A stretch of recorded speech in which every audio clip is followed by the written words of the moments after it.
Hey guys. Tonight, we step into the grimy leather boots of a medieval blacksmith. You're waking up on a lumpy straw mattress, the kind stuffed with more mice than stuffing. And your back has opinions about that. The air is icy, your breath fogs in front of your face, and your nose already regrets existing. Your cottage/workshop smells like smoke, iron, and feet. You slept fully clothed. Of course, not because you were lazy, but because taking off boots at night means fighting to put them back on while they're frozen solid. So, congratulations, you're already halfway dressed. And halfway miserable.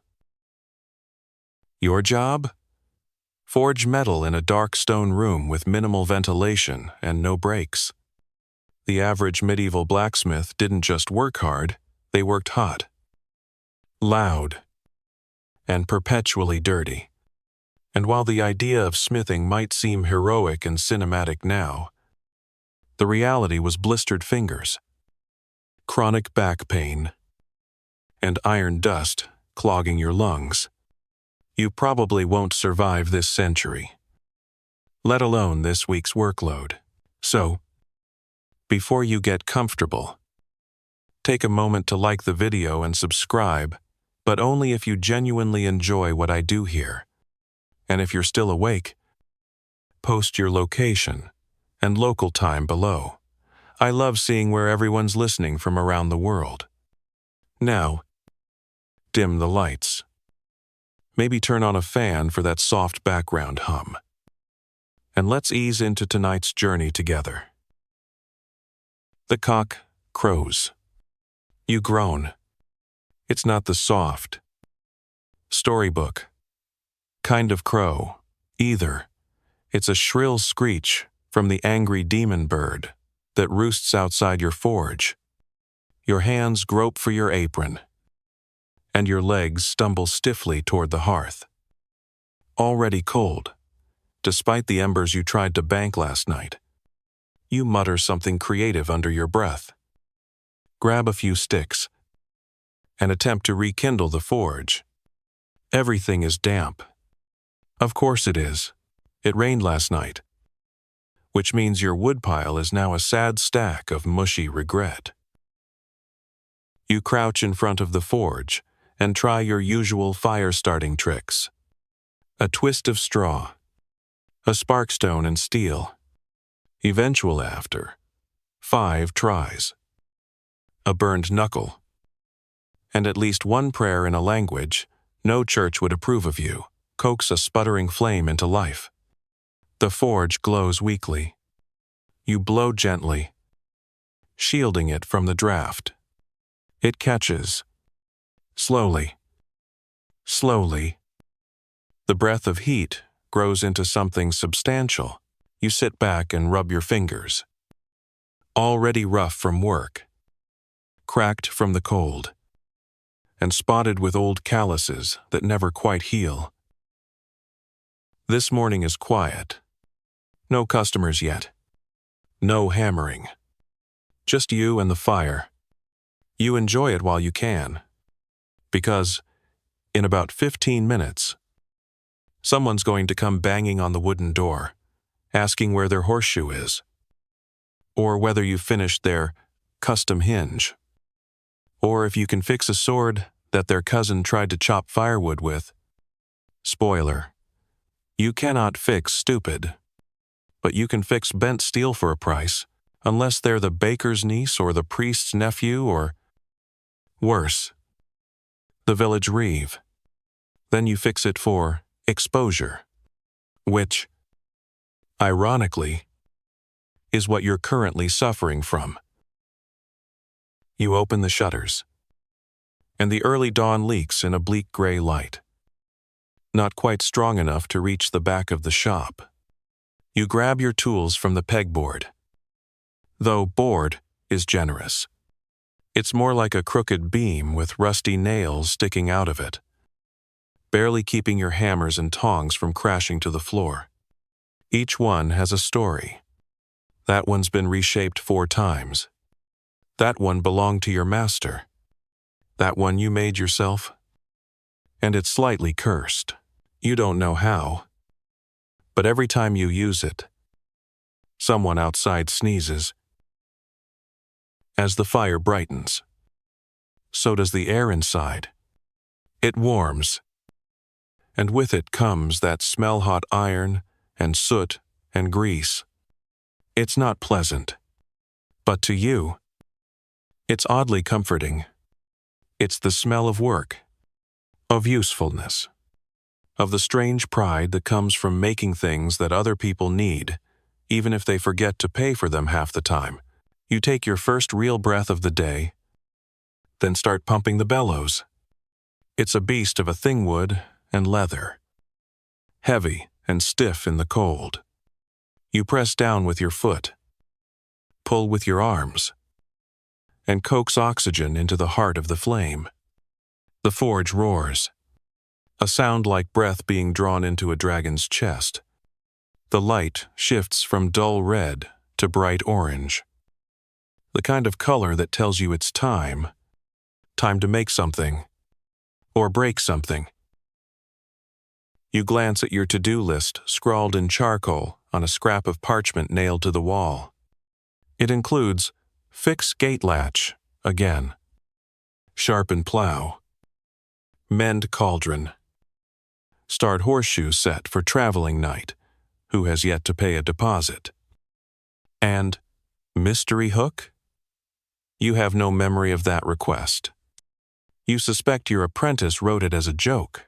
He's 12 and occasionally bright, mostly annoying, and currently still asleep in the hayloft because he somehow has the metabolism of a squirrel and the sleep schedule of a monk. You grab the first job, the broken latch. A simple piece, just a strip of iron bent and reforged. But you can't rush it. You heat it slowly, watching it change, color black to red, red to yellow, yellow to nearly white. Then, you move. Fast. Hammer.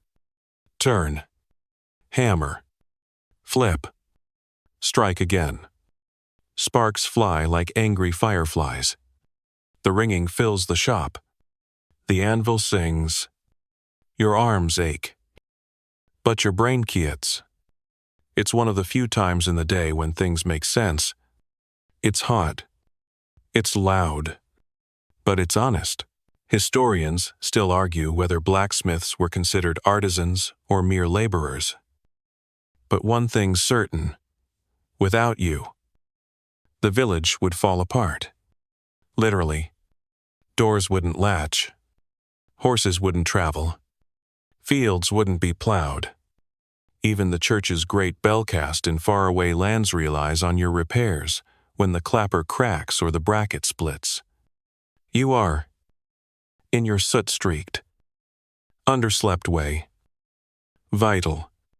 Not that anyone thanks you properly, but you know. The latch is finished in under an hour. You quench it in water, and steam rises in angry clouds. You wipe your forehead, and immediately regret it. Your hand is black. And now so is your face. Congratulations.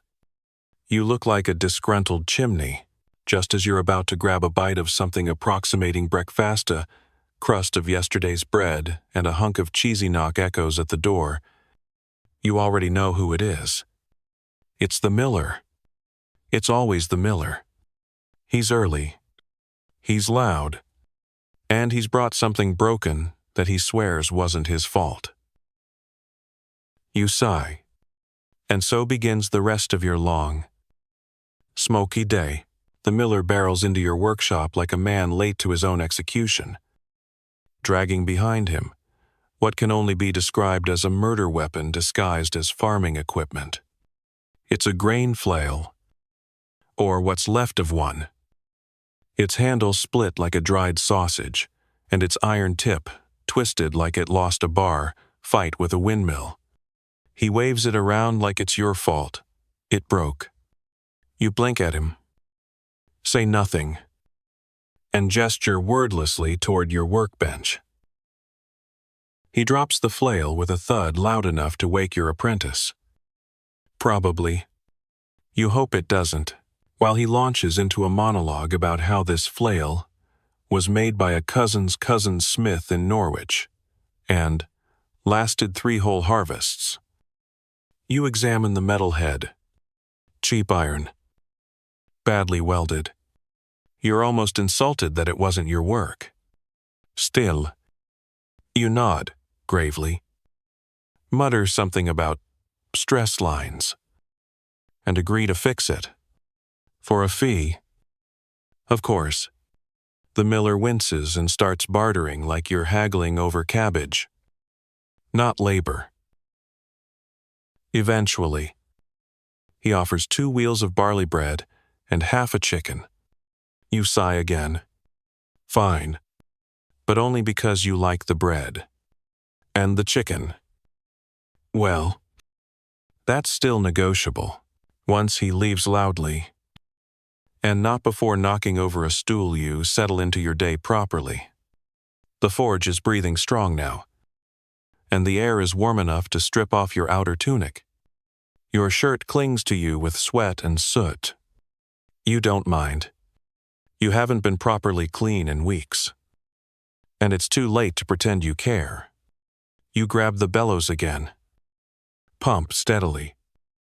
And the heat glows deeper. Hungrier. The iron begins to soften, and the shop fills with that rich, almost sour scent of warming metal. You close your eyes for a moment, absorbing it. By now, the sun is peeking fully over the thatched roofs outside. You catch the light through a gap in the shutter pale and watery. A good smith keeps the workshop dim. Too much sunlight spoils your sense of the fire's color, which is your only clock and thermometer rolled into one. No one owns hourglasses out here. And sundials aren't much use when you work in a cave made of stone and heat. You return to your task. The flail head needs reshaping. The metal's not righted. Was cast too cold. You suspect? So it warped under use. You set it into the coals. Wait for that perfect straw gold hue, and then hammer it out slowly. Measured strikes. Your arm moving in rhythm with the sizzle of the forge. Every blow sends out a small shower of sparks that land on the stone floor and vanish like fireflies that forgot what season it was. Your apprentice finally stumbles in from the loft. Hair in chaos. Eyes barely open. He yawns so wide, you can see all his bad decisions. Without a word, you toss him the bellows handle. He misses. It clatters across the floor. He retrieves it with a look of betrayal, as if you've just ruined his week. You say, "Get pumping." And he groans dramatically, like this is the worst fate imaginable. But he does it. You work in silence for a while. The fire snapping and popping. The apprentice pumping half-heartedly. The flail head slowly coming back to life under your hammer. You get lost in the work. Not in a romantic way. Just in the way that your body takes over and your mind wanders somewhere quieter. You think about last winter, when the forge door froze shut and you had to melt snow with hot tongs to get it open. You think about the time a traveling bard asked if you could make a harp, and you accidentally made something that looked more like a cheese slicer with ambition. Historians still argue whether blacksmiths were truly respected or merely tolerated by their medieval communities. You've had days where villagers offered you extra stew for fixing their spade, and others where they accused you of cursing their oxen because their wheel fell off. Reputation is a funny thing. In truth, they fear you just enough to be polite. Anyone who controls fire and metal tends to make people nervous. Even if you're mostly using that power to make horseshoes and curtain rods, the flail is done by mid-morning. You quench it. Fast, too. Fast, maybe. But you're in a mood. The hiss is loud. The steam thick. Your apprentice takes this as a cue to stop pumping and vanish for a suspiciously long bathroom break that likely involves napping behind the woodpile. You don't chase him. One fewer person breathing near your tools is a blessing. Most days. A knock. Again, you roll your eyes. Already annoyed. And this time it's the village elder, which means trouble. He always arrives with two things: a broken object and a tone of barely restrained condescension. Today, he's carrying a small iron crossbeam and a scroll with official wax. The church's new gate, he says, as if you were supposed to know about it by telepathy. Needs hinges. And no squeaking this time. You bite back your sarcastic reply and nod. He drops the scroll, sniffs at your workshop like it might bite him, and leaves. The scroll contains precise measurements, multiple signatures, and an illustration of a hinge that looks suspiciously like it was drawn by a chicken. Still, a commission is a commission, and church work, while thankless, pays in stable trade-off, not coin. Then cheese, grain, or sometimes blessed wax candles that you're not technically allowed to melt for your own use, but totally will. You sketch the hinge in charcoal onto a slab of wood. Then prepare the stock. Long strips of iron, carefully cut and drilled. No magic here, just repetition. Patience. And lots of red-hot steel. The apprentice returns eventually, smelling suspiciously of apple cider. And you assign him the polishing cloth. Hesokes. But complies. There's something oddly meditative about watching someone else polish your work while looking miserable. Your stomach growls, and you check your pocket for food.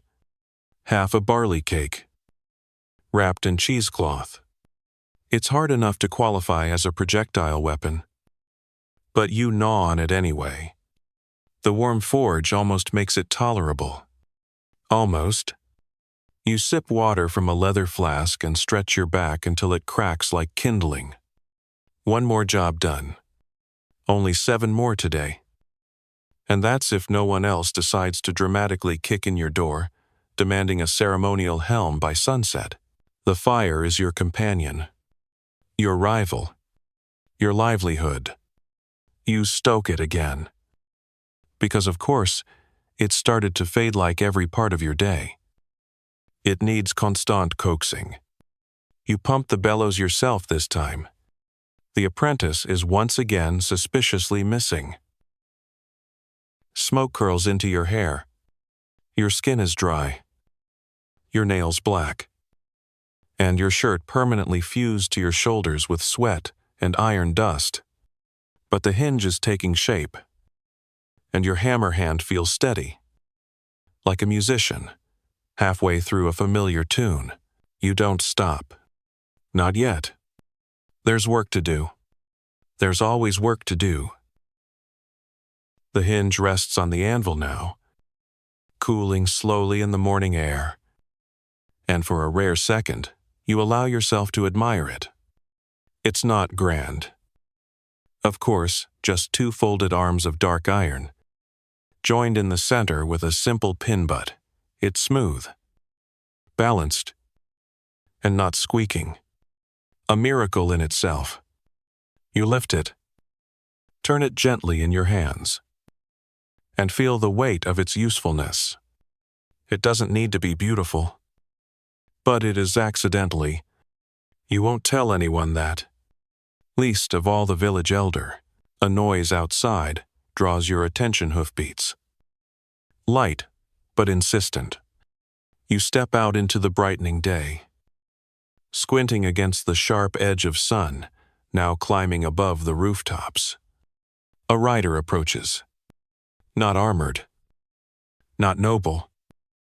But clearly, someone used to travel. She reins in a lean gray mare just outside your door. Swings one leg over. And hops down with the confident thud of someone who rarely asks permission. She's wrapped in a traveling cloak, dusted with road and road food. And slung across her saddle is a bundle wrapped in canvas. You know that shape. Even through the cloth. You know it. A blade. She nods once. Need this mended. Not mine. Oh, you reach for it. And she loosens the bundle. Inside is a long sword. Or what's left of one. It's chipped along the edge. The fuller is twisted slightly near the hilt. And the crossguard is bent at a melancholy angle. It looks like it's seen battler, maybe just really aggressive tree clearing. You don't ask. You just gesture her inside. She follows, leading her mare to a post and tying it with the kind of knot only people who sleep in stables really know. Inside, she watches you set the blade on the work table. You run a finger along the edge careful, but not too careful. You want the temper kept, you ask? She shrugs. If you can. Aye. It's a simple answer. But the tone says more. Maybe this was someone's blade. Someone important. Or at least someone she's not ready to forget. You nod. 3 days. 5, if I have to reforge the tang. Oh, she hesitates. I'll be nearby. And just like that, she's gone again. Back into the street. Lost behind dust and hoofbeats. You exhale slowly. There's a rhythm to this life. And it gets interrupted often. But never broken. You roll your shoulders. Glance at the forge. And prepare for the next task. But first, your stomach growls again food. Proper food. You open the larder. Such as it is. A crate in the corner, where you keep things cool with damp cloth and desperate hope. Inside, more barley bread. An onion. Something that might once have been cheese. You stare at it, then toss it out the window. Even the dog doesn't come sniffing. That's how bad it's gotten. Historians still argue whether medieval blacksmiths had time for structured meals, or simply grazed like overworked livestock. You suspect it's the latter. You slice the bread, peel the onion, and eat while leaning against the forge, chewing as if daring the food to disappoint you further. It does. Your apprentice appears again, this time carrying a chicken. Not in a cage, not dead, just a chicken. It's tucked under his arm like a particularly annoyed pillow. The miller paid with this? He says. As if that explains everything. You stare. The chicken stares back. Put it in the stable. You say finally? Because there is nothing else to do with that sentence. He leaves. The chicken squawks. You return to the forge. This time to mend a rake. Not for a noble. Not for a warrior for old Marcy. The widow, who once paid you in rhubarb, and a song about a man who married a turnip. You're not even sure the rake is broken. But she insists it doesn't pull the same. You adjust the teeth, straighten the handle's metal collar, and add a little reinforcement band near the joint. It takes 20 minutes. And it's 20 minutes of repetitive clanging that gives you just enough time to regret your life choices. By midday, your shirt is soaked, your hands are scorched, and your shop smells like hot metal and questionable poultry. The apprentice has taken to feeding the chicken scraps from his pocket. You don't ask what those scraps are. You don't want to know. You wipe your brow and step outside again for a breath of cooler air. The street is busier now, market day. You hear bartering from the town square, shouts over cabbages, the clang of scales, the yelp of someone stepping in. Something unfortunate. Across the way, the baker's boy waves at you with flour-streaked fingers. You nod back. He owes you for that oven grate you fixed last winter. You know he'll never pay. But the bread he brings sometimes is warm and sweet. And you suppose that counts. You return inside to face your nemesis, the bucket of scrap. Every blacksmith has only a sad little graveyard of failed bits. Lift over ins. Nails gone crooked. Tools abandoned halfway to being useful. You dig through it, looking for something to melt down, and pause over a twisted iron loop. You don't know what it was meant to be. You don't remember forging it, but it feels familiar. You roll it in your palm, then toss it back. One day it might be something, but not today. You work through the afternoon, repairing tools, shaping nails, making a tiny iron hook for someone's curtain rod. You hammer until your shoulder clicks and your wrist aches. You hammer until the world narrows to the shape of your anvil and the rhythm of your blows. And somewhere in that haze, time pass, when the light shifts again and shadows stretch long across your workshop floor. You finally step back.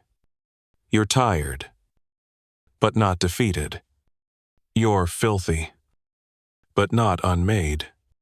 Your day isn't over, not by a long shot, but the worst of it is behind you. You take a long drink of lukewarm water and look out the window. The sun is lowering. The sky has that dusty orange hue that means supper's coming. And with it, a few more customers and the promise of less work tomorrow. False promise. Probably, but hope is free. Evening slides into your forge like a smoke wisp under the door, quiet but inevitable. The fire hasn't gone out, though it's burning lower now. Pulsing instead of roaring. You feed it a few dry sticks. Just enough to keep it breathing. No reason to waste good charcoal when your bones are already humming with fatigue. You lean against the wall for a moment. Stretch your neck. And listen to it pop like twigs snapping underfoot. Every joint in your body has something to say. And none of it is kind. Outside, the street has changed tune. The energy of the market has trickled away. The carts are gone. The haggling stopped. And now the noise is mostly dogs barking, boots thudding, and someone singing very badly near the tavern. Probably the cooper again. He's never met a note he couldn't murder. You glance down at your apron, streaked with ash and grease. Then back at the long table near the wall.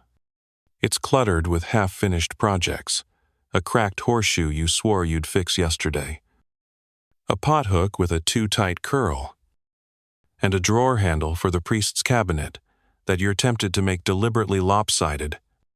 He'll call it symbolic and thank you. And then comes the sound you've been half dreading, a knock.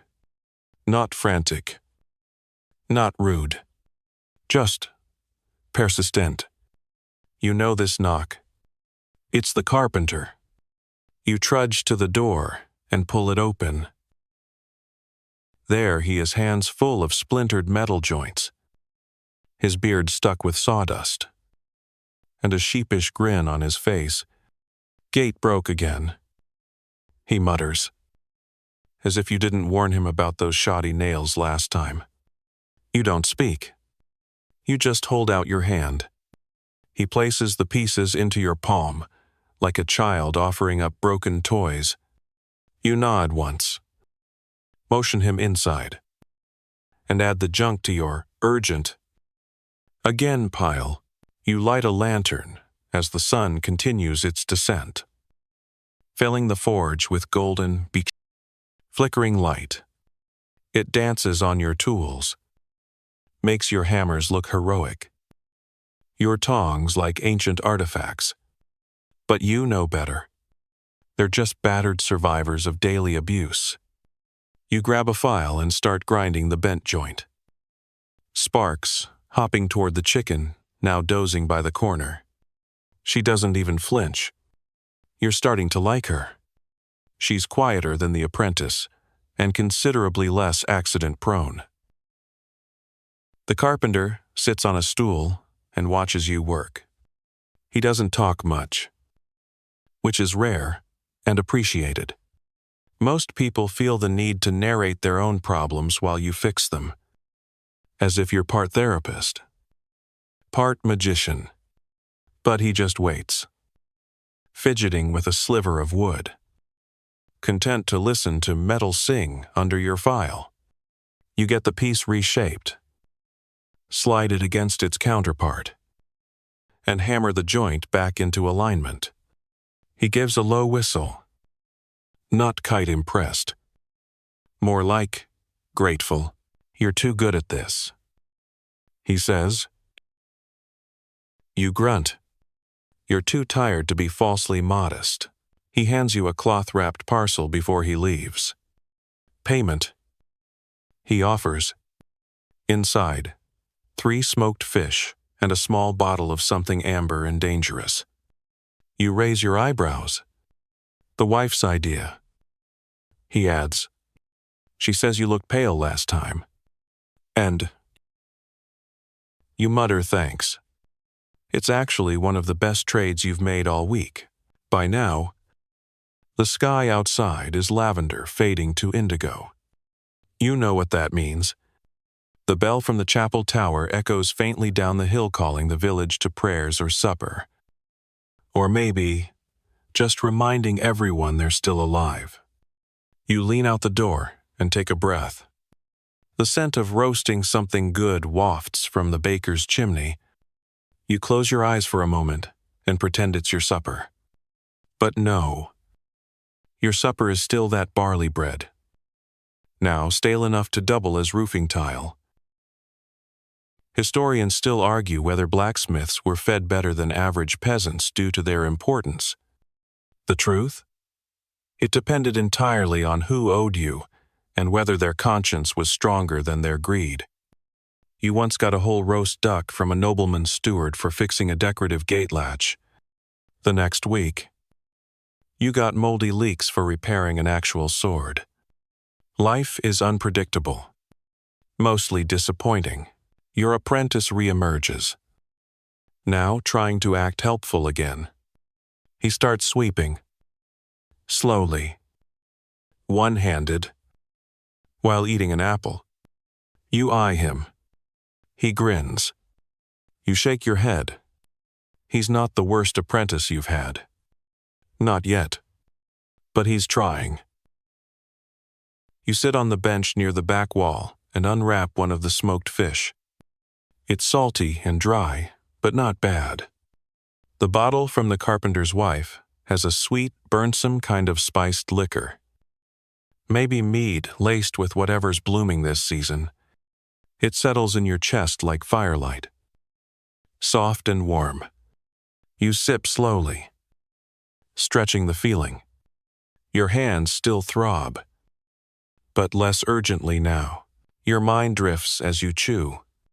You think about other forges, other blacksmiths. Maybe in the next town over. Maybe down by the coast, where the breeze cools the sweat faster, and the ships bring strange tools from distant lands. You've never left the village. Not really. Just the edges. The market roads.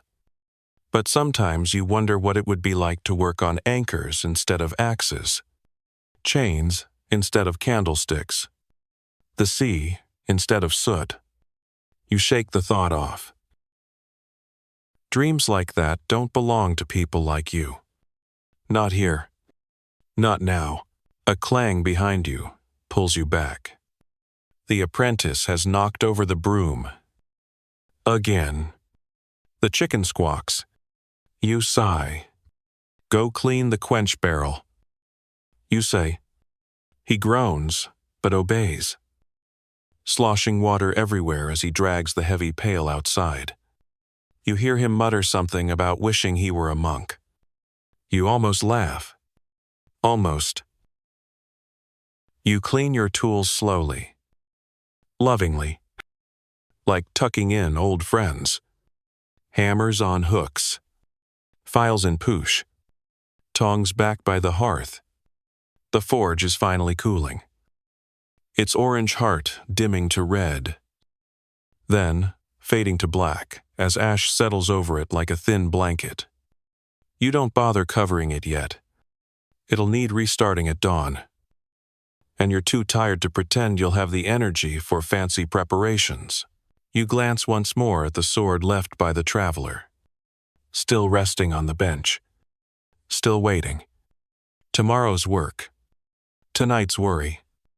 You'll reforge the blade, straighten the hilt, maybe file in a cleaner edge. It deserves better. So, do you. But that's not how this life works. You douse the lantern, stretch until your back cracks again, and nod to the chicken. She blinks at you, unimpressed. You envy her simplicity. Sleep calls but not kite yet. There's always something left to do.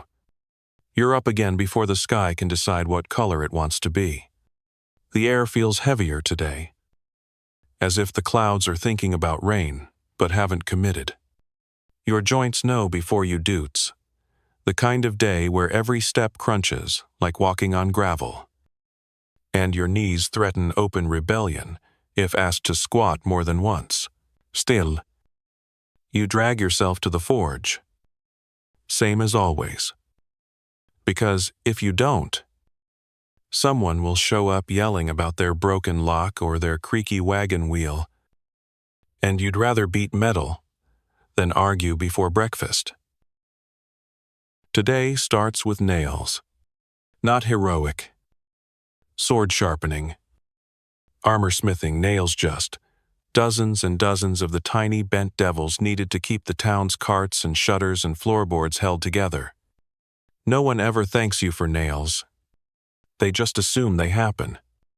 That somewhere, in the great mystery of medieval life, iron pegs sprout like mushrooms and find their way into barrels and doors on their own. You heat a thin rod in the coals and hammer it rhythmically clink. Snip. Dip. Repeat. Over and over. The fire hisses its encouragement, and the anvil chimes in like a tuning fork with tinnitus. You lose count after 20, or maybe 50. The pile of cut stubs is growing, and so is the mountain of slag on the floor. The apprentice tries to help, but mostly just scatters half-formed nails across the workshop like confetti. You consider launching one at his head. Historians still argue whether blacksmiths specialized in certain trades or handled anything metal-related by default. You know the answer. If it rusts, creaks, breaks, or stabs, it's your problem. 1 minute you're forging hingus. The next, you're making a fishhook for a man who once tried to pay you in moss. Real moss. He claimed it had healing properties. You used it to scrub the privy door. Mid-morning brings a visit from a man you hoped you wouldn't see for at least another month. Lord Alric's steward. the one with the fancy boots and no neck to speak of. He appears at your doorway, already frowning like he's smelled something disappointing. "The gate," he says. Again. Of course. Lord Alric's Manor Gattian iron-beamed monstrosity too wide for its own hinges and too crooked to ever sit flush as warped. Again. You patched it last time with hope and 3 bolts that weren't meant to hold anything heavier than a tavern sign. It was never going to last. But nobles hate being told they're wrong. Especially by people covered in soot. You wipe your hands, tell the apprentice to keep the fire alive, and grab your tools. The steward walks too fast, his cape flapping with importance, while you trudge behind him like a condemned man carrying his own shovel. The manor is, as always, ridiculous. Too many windows, all mismatched, a tower that leans slightly to the left, and a garden full of weeds that some overpaid gardener insists are medicinal. You reach the gate. It's worse than you feared. One side sags like it's given up on life, and the latch has snapped clean off. You stare at it and immediately know 3 things. You'll need to reforge the lower hinge bracket. They will not want to pay you for that. The steward will blame the weather. And you are correct on all 3 counts. You squat, examine the damage, and feel your back crackle like a dry loaf. The iron is warped, but not hopeless. You mark the problem areas with chalk and tell the steward it'll take a few days. He scowls but doesn't argue, probably afraid you'll charge double if he opens his mouth. Smart. Back at your shop, the fire is thankfully still burning, though your apprentice has gotten bored and built a tiny metal man out of spare parts. It has spoons for arms and a scowl carved into its face. You stare at it for a moment, then shake your head. Scrap it. Oh, but he has a name, the apprentice protests.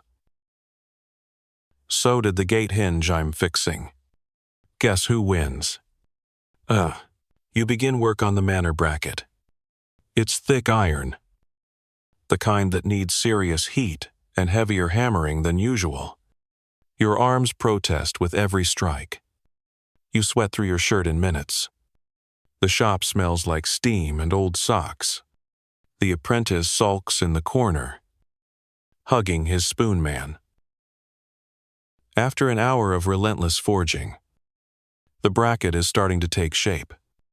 You pause only to drink water that tastes faintly of tin. Wipe your face with a rag that hasn't been cleaned since Pentecost, and stretch your spine like you're trying to wring out a wet rope. The floor beneath you is scattered with shavings and burnt scale. Your boots crunch over them like stepping on eggshells made of failure. And then comes the knock you always dread. The urgent knock. 3 fast, 1 slow. It's the healer's assistant. Of course it is. She bursts in, holding a pair of blackened tongs and looking panicked. Cauldron handle snapped. "We need it now. There's a birthing in the village." You bite down the sigh. You can't say no to the healer. Not just because she has the town's respect, but because she once stitched your leg after an anvil dropped on your foot. She also knows what's in that mead bottle you've been rationing. You nod. "Leave it. I'll have it in an hour." You push aside the noble's gate hinge and throw the broken cauldron handle into the fire. It's thin, old metal brittle from years of boiling herbs and gods. No, what else? You reforge a new hook, heat bend it, punch new holes, and rivet it onto the base. Not pretty, Not elegant, but strong. You quench it, cool it, and hand it off just in time. The assistant mouths a thanks and vanishes like a startled deer. You slump back onto your bench and stare at the bracket still waiting. No rest. No pause. Just more. You grab a hunk of barley bread from your pouch, bite it without looking, and immediately regret it. It's gone moldy. Green and fuzzy and unapologetic. You spit it into the forge. It sizzles like it's fighting back. Historians still debate whether blacksmiths had a role in local politics. Some say they were advisors to lords. Others claim they were too dirty to be let into meetings. You know the truth. The real power lies in whether you fix someone's gate before or after their in-laws arrive. You've delayed repairs out of petty vengeance more than once. It's petty. It's satisfying.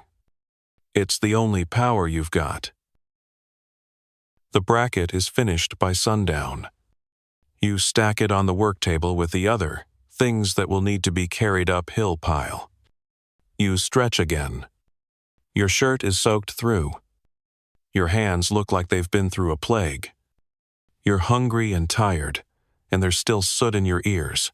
And the worst part? You'll do it all again tomorrow.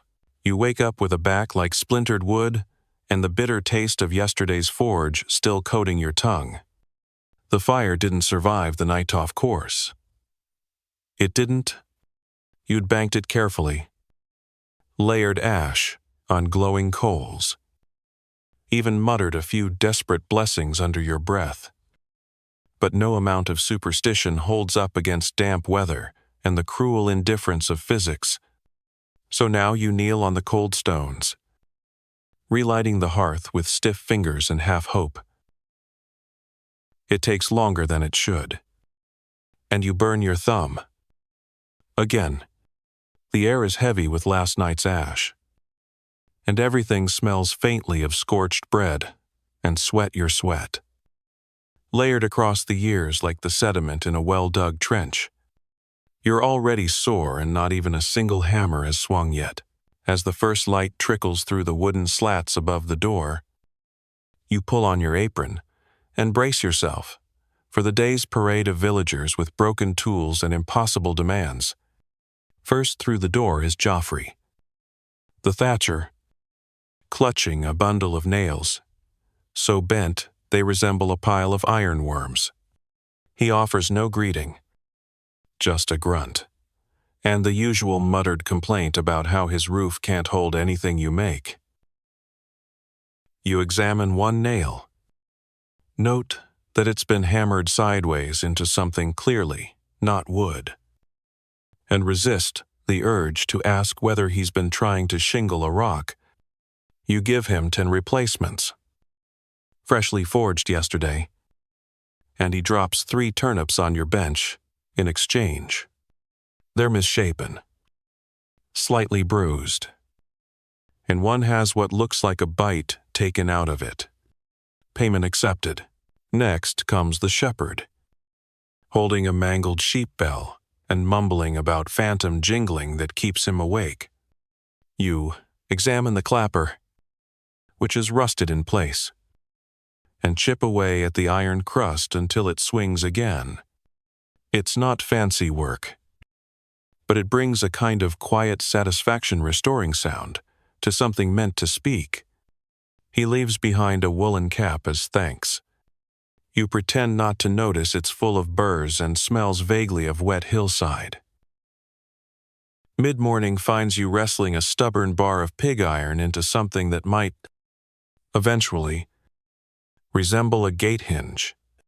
The hammering becomes your heartbeat, steady and percussive, and your arm begins to ache in that dull, familiar way that's halfway between injury and routine.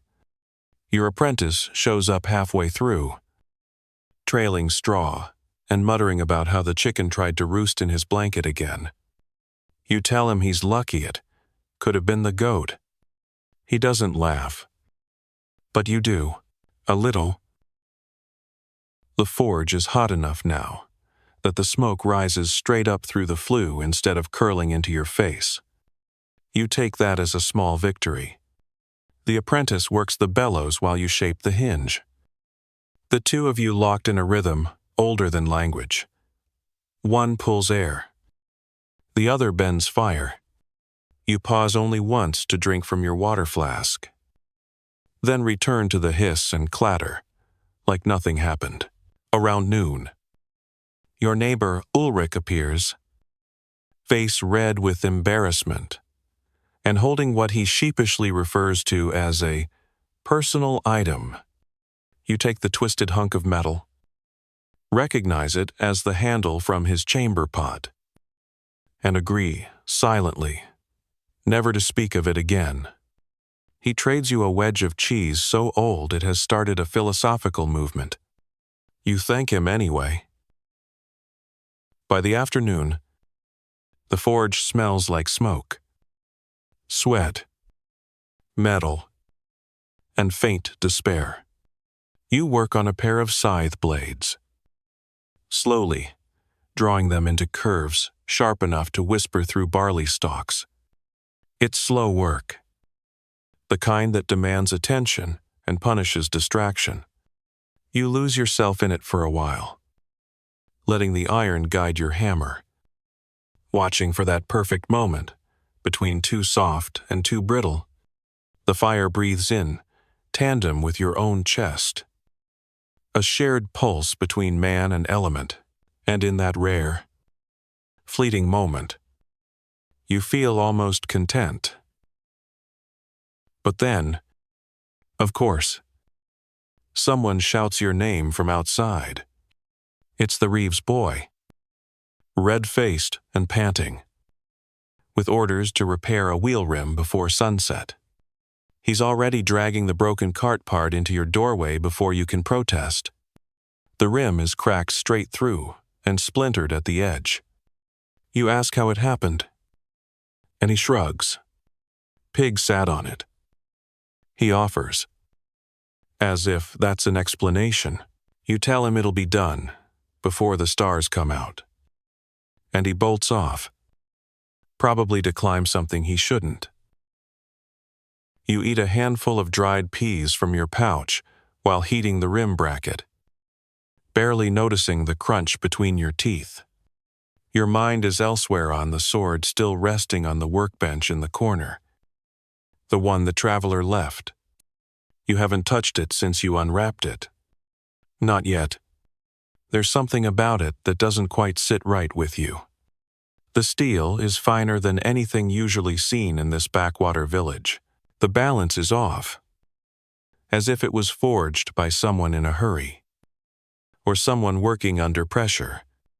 There's a nick in the blade that suggests actual combat, and there's something carved under the guard, nearly worn away, symbol you don't recognize. That bothers you more than you'll admit. As the sun begins its lazy descent, you finally quench the rim and test its fit. Good enough. Not art, but serviceable. That's your unofficial motto now. Good enough. Not art. You clean your tools, sweep the floor, and accidentally step on the apprentice's spoonman sculpture from yesterday. It lets out a pathetic crunch. He doesn't see it happen. You don't mention it. Dinner, if it can be called that, is half a loaf of something brown and a questionable sausage donated by the butcher's niece. You chew slowly, leaning against the forge with your eyes half closed, trying to forget that your feet feel like they're made of stone and regret. The chicken wanders in from outside, pecks at your boot, and then curls up near the forge like she owns the place. You've stopped arguing with her. She's basically staff now. Historians still argue whether village blacksmiths were ever truly part of the middle class, or if that's a fantasy imposed centuries later by people trying to romanticize hardship. You could answer that question instantly. If anyone ever asked, you're not middle anything. You're bottom-tier problem solver with burn scars and a shop full of other people's messes. But you matter. In some strange, exhausting way. You hold the village together. You are nails and hinges and locks and blades. You are every tool they forget they needed. Until they need you. The forge dims as night falls. And you let it. The bellows go silent. The coals glow like a dying constellation. You hang your hammer back on the crooked peg, unbuckle your apron, and stretch until your spine sounds like it's grinding flour. Your bed is calling, even if it's just a pile of straw pretending to be comfortable. But before you sleep, you walk over to the sword and run your hand along the spine again, feeling the weight of questions in the steel. Tomorrow, maybe, you'll find time to start fixing it, or maybe it'll fix something in you. Either way, the forge will burn again. You don't even make it to the forge before the trouble starts. The sun has barely risen. The dew's still clinging to the weeds outside your doorway. And you're halfway through your morning stretch, which mostly involves groaning dramatically and pretending that touching your toes is still physically possible, when the steward shows up again. He doesn't knock. Of course he doesn't. He simply enters. Arms folded. Eyebrows already at war with the bridge of his nose. You stare at him. He stares back. Then he says it. The gate is worse. And, of course it is. Of course the monstrosity at Lord Alric's manor has decided to collapse further overnight. You throw on your apron, grab the bracket you forged yesterday, and follow the steward uphill. Again. This time he walks slower. Possibly because his shoes are new and clearly not meant for dirt paths. You take a tiny sliver of joy in watching him struggle to stay clean. The manor looms in the early light, gaudy and hunched, like a rooster who's convinced he's royalty. The gate looks worse than expected. One side is resting against the ground now, as if it's given up on this whole vertical concept. The latch has not only broken, but also disappeared entirely, probably stolen by some enterprising servant looking to pawn it for mead. You don't ask. You just kneel, pull out your tools, and begin the long process of convincing stubborn iron to behave. The repair takes hours. You chip away rust, drive out warped nails, and hammer the new bracket into place while the steward looms nearby, offering helpful commentary like, "Could you do it straighter?" and "That's not how the last smith did it." You remind him that the last smith quit after being chased by Lord Alric's hounds. He doesn't respond. The worst part isn't the noise, or the backache, or the moment you smack your thumb hard enough to see stars. The worst part is when the noble himself appears. On horseback, dressed like a painting and scowling like a man who just found out his wine cellar contains nothing but turnip cider. He stares at your work, makes a noise like he stepped in something, and mutters, "Just make it last this time." You suppress the urge to hand him your hammer, just to see what he'd do with it. By midday, the gate swings, crookedly, but smoothly. You call that a win.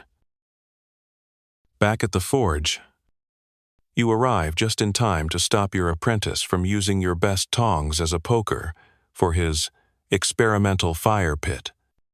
There's soot everywhere. One of your buckets is missing, and the chicken has taken up residence on your workbench. You consider setting something on fire. then realize that's already happened.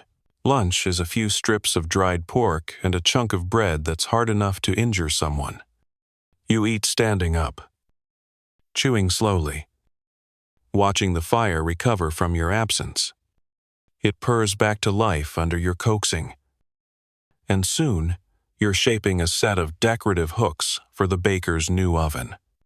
He wants them to look like ivy, which, to be honest, feels ambitious for a man who thinks white flour is an exotic luxury. You heat the iron, draw it out, and bend it carefully into soft curves. It's delicate work, not the kind of thing that gets you praised by nobles, but the kind that makes life just a little nicer for the people who matter. And, besides, it gives you a break from horseshoes and door hinges. You focus hard, tongue pressed to the corner of your mouth, and ignore the apprentice trying to braid the chicken's feathers into his hair. Historians still argue whether blacksmiths were considered craftsmen or just essential laborers, somewhere between an artist and a very dirty plumber. You suspect the answer lies in how many people ask you for something special and then pay you with soup. Case in point, the brewer's wife stops by that afternoon, smiling sweetly, and asks if you could make her husband a new ladle with a bit more flair. You agree? Knowing full well that her payment will be a small barrel of ale and an invitation to a dinner you'll never attend.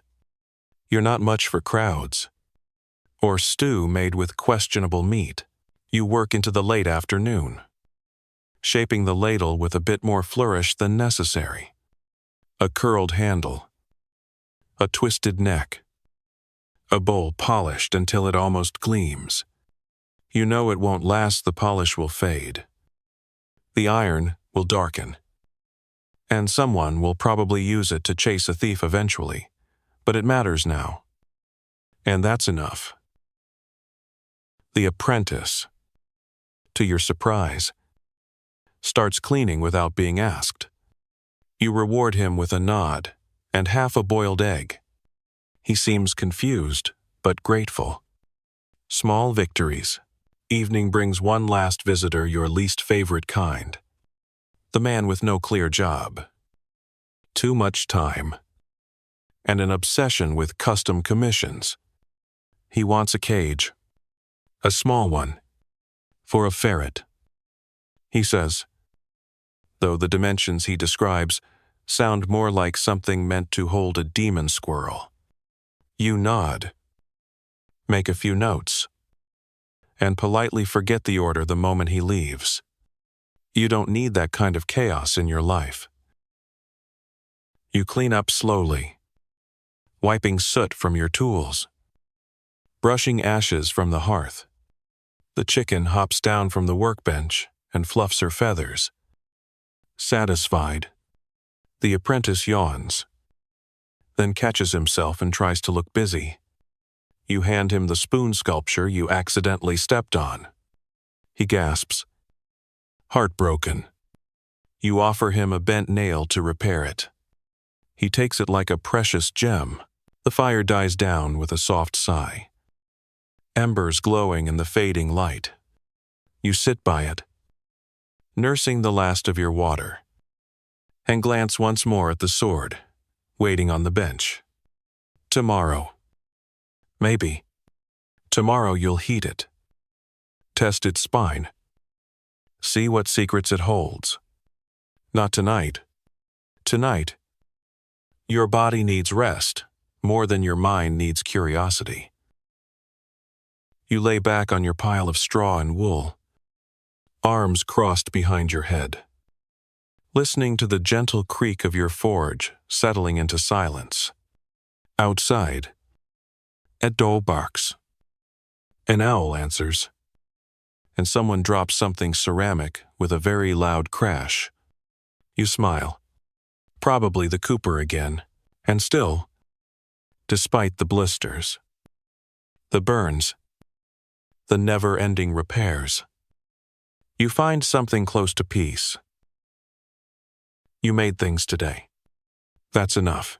Morning finds you curled in the same crooked position you collapsed into last night.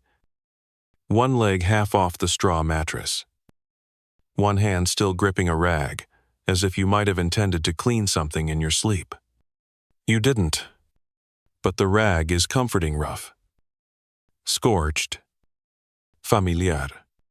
You blink into the gray light seeping through the slats of your window and realize, with the slow ache of truth, that your shoulder might not actually be attached anymore. Or at least, not the way it used to be. You groan, stretch, immediately regret it, then sit up anyway. Because today, just like every day, your forge is hungry. And iron waits for no one. You don't bother with a proper meal. Just dunk a crust of bread into a mug of yesterday's watered-down ale and call it breakfast. The bread's gone so tough that you consider forging it into a horseshoe instead. You chew with the enthusiasm of someone filing taxes. The chicken pecks lazily near the hearth, having declared herself queen of the forge sometime last week. You've stopped trying to evict her. She's the most consistent companion you've got. And she never asks for a new gate latch. The fire relights easier today, as if it knows you're not in the mood for games. The apprentice shows up mid-kindling. Yawning and scratching at his scalp like lice have unionized. You give him the bellows and a meaningful glare, and he gets to work. Eventually, today's first order, a pile of cracked tools from the cooper. The man barrels through equipment, the same way he barrels through Alla loudly. Sloppily, and without any understanding of long-term consequences. 3 hoops need resetting. 1 plain blade needs reshaping. And the handle of his best draw knife has snapped clean in 2. You suspect he sat on it. You set to work. Heat rising, with each bellows pull. Sweat already beating across your forehead before the sun even clears the rooftops. You reforge 1 hoop. Fit the blade back into a new tang. And test the balance on your wrist. Close enough. You hand it to the apprentice, who promptly drops it. You don't say anything. The look you give him does the job. He apologizes to the knife. Midway through repairing the draw knife's handle, the leather worker bursts in, red-faced and muttering curses about that blasted boy. Turns out her apprentice snapped her stitching awl trying to carve letters into a piece of bone. She holds up the ruined tool like it's a corpse. You examine it, nod sympathetically, and promise a replacement. By end of day, she slaps 2 buttons and a bit of beeswax into your palm and storms off. You squint at the beeswax. It's shaped like a bear. Probably unintentional. Your workbench is now a parade of cracked handles, broken hinges, dulled hooks, and 1 oddly bent pitchfork that someone swears was cursed. You doubt that, but it definitely smells like something unholy. You hammer steadily, rhythmically, each blow melting the hours into 1 long string of motion and heat. Your world narrows to glowing coals, sparks, and the metallic shriek of steel against stone. Your arm aches, your shoulders burn, and your lungs feel half filled with ash. But the work, however, thankless keeps your mind from drifting too far into questions you don't have time to answer. You break briefly to drink from your flask and find that your apprentice has vanished. You scan the room, half expecting him to be underfoot, and then spot him outside, talking to the Reeves' daughter. He's trying to look confident while holding a horseshoe upside down. You let him have his moment. Everyone needs one. even if it ends with embarrassment and a ruined boot. Back inside. A farmer drops off a scythe with a cracked tang and a story about a fox stealing one of his boots. You nod politely, mostly focused on the scythe. The metal's decent, nothing fancy, but old, sturdy, and curved just right. It deserves saving. You grind the crack smooth, reheat the base, and reinforce it with a wrought collar. When it cools, it sings against the sharpening stone like a blade, remembering what it was meant to be. You like that sound? Then comes a different challenge. A small chest with a warped iron lock. The merchant who owns it claims it holds spices from the east. Though you suspect it's mostly salt and gossip, he wants the lock repaired. But discreetly. Don't let anyone know it's been opened, he whispers, eyes darting like pigeons at market day. You smirk, agree, and pop the lid in under 10 minutes. Inside, you find precisely what you expected: dried rosemary, some crushed peppercorns, and a bundle of letters tied with string. You don't ask. You just fix the lock, seal it tight, and collect your payment, a slice of dried orange and a riddle you don't bother solving. You finally set down your hammer in the late afternoon, your hand pulsing in time with your heartbeat. You peel off your gloves and find that one of your calluses has split open. Again. You ignore it. Because what else is new? You stretch your back, roll your shoulders, and glance toward the corner where the traveler's sword still waits. Quiet and ominous. Not today. Not yet. You need to be sharper than you are now, for that kind of work. Today was about repair, not creation. Historians still argue whether blacksmiths had time for creativity or if every day was a blur of necessity. You think about that, sometimes about what you'd make if no one told you what they needed. A better lock, a new kind of hinge, a sword that bends like willow and cuts like fire. But then someone always comes along needing a cooking tripod or a mended gate latch, and the idea disappears under the weight of what's urgent. Evening drapes itself over the village, soft and blue, like a shawl forgotten by a passing storm. You clean your tools slowly, listening to the crackle of the fire dying in its hearth. The apprentice returns with a goofy grin and a daisy behind one ear. You raise an eyebrow. He removes it sheepishly. The chicken clucks once, as if passing judgment. You wrap your hands in cloth, fold your apron over its peg, and drop the bear-shaped beeswax into a jar with your collection of odd trades. One day, you'll make something out of all of it. Or maybe you'll just leave it for the next smith. Your bed creaks as you lower yourself into it. Every joint, arguing the journey. The forge is quiet now. Dark, but not dead. Embers glow beneath the ash, holding on to warmth, the way you hold on to sleep. The wind shifts through the slats in your roof. Somewhere, a dog barks once, then falls silent. You close your eyes, aching, half-starved, and soot-streaked. And yet, despite it all, you sleep like someone who earned it. The day begins, as it always does, with a groan and the slow realization that your spine has taken a personal oath to destroy you. The straw mattress has offered about as much support as a damp cabbage leaf, and your neck cracks like a frozen branch the moment you sit upright. You roll your shoulders, wince at the ache in your elbow, and pull on your boots. which feel somehow tighter than they did yesterday. They aren't. Your feet are just swelling in protest again. And so, with one more sigh and a half-hearted stretch, you limp toward the forge. The apprentice is already there. Though calling it being there is generous.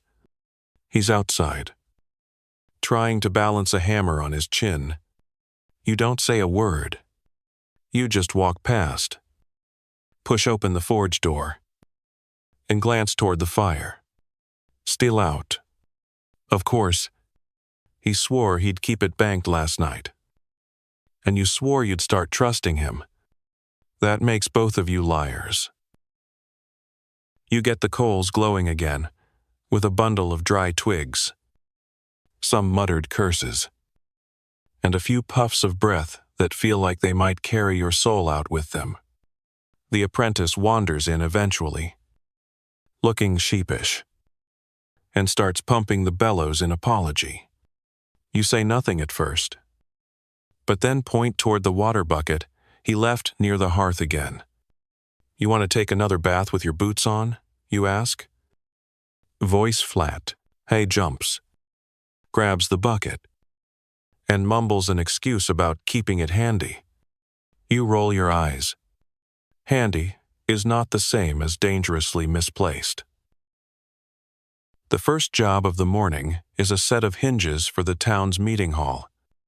You've already made 2 sets this year, but somehow they keep warping, or mysteriously vanishing, which is council code for someone taking them home for a personal project.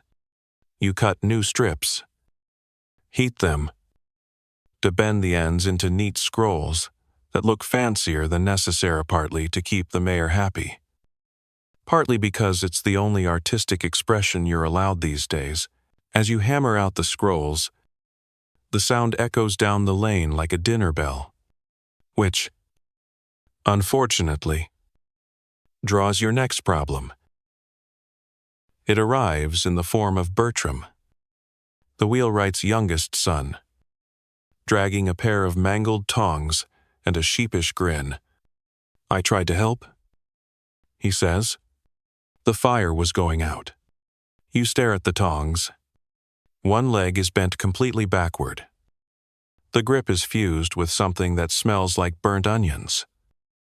And the tip is snapped clean off. With what? You ask slowly. Did you stoke the fire? He shrugs. A pitchfork. Of course, you don't even answer. You just take the ruined tongs, toss them into the scrap bin, and tell him to go help someone else before he invents a new disaster.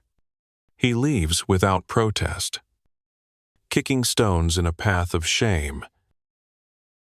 You forge on, literally hammering out the last of the hinges, while the apprentice finally stops sulking and starts cleaning.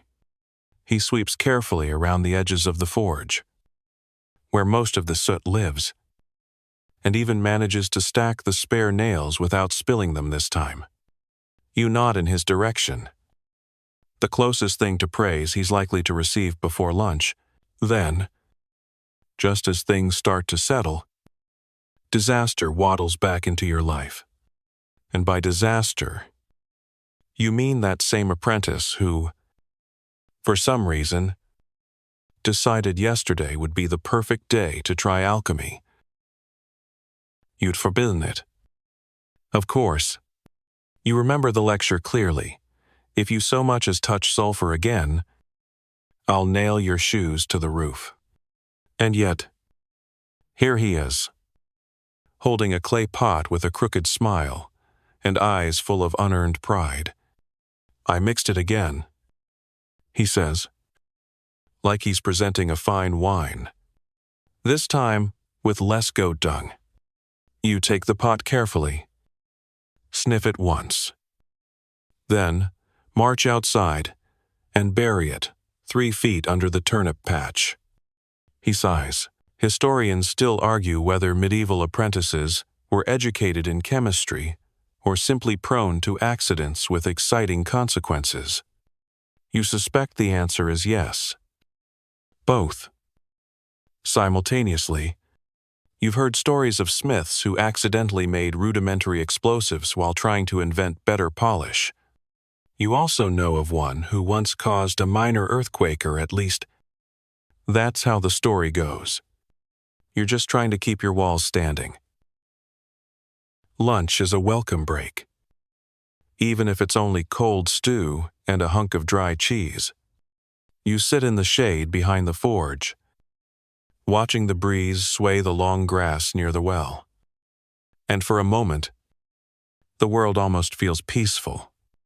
Then you notice the chicken is missing, which usually means one of two things. She's laying an egg in your tools again. Or she's discovered another rodent under the anvil and is currently fighting it for dominance. You hope for the former. The afternoon is taken up by blade work, specifically the kind you dread. A noble's hunting knife is chipped, and he wants it repaired without losing its soul. You're not entirely sure what that means, but you nod gravely and accept the job. The blade is well made, clearly foreign, and etched with designs you don't recognize. You file the edge slowly, testing the balance, working the steel just enough to smooth the crack without dulling its life. It takes focus, patience, not distractions.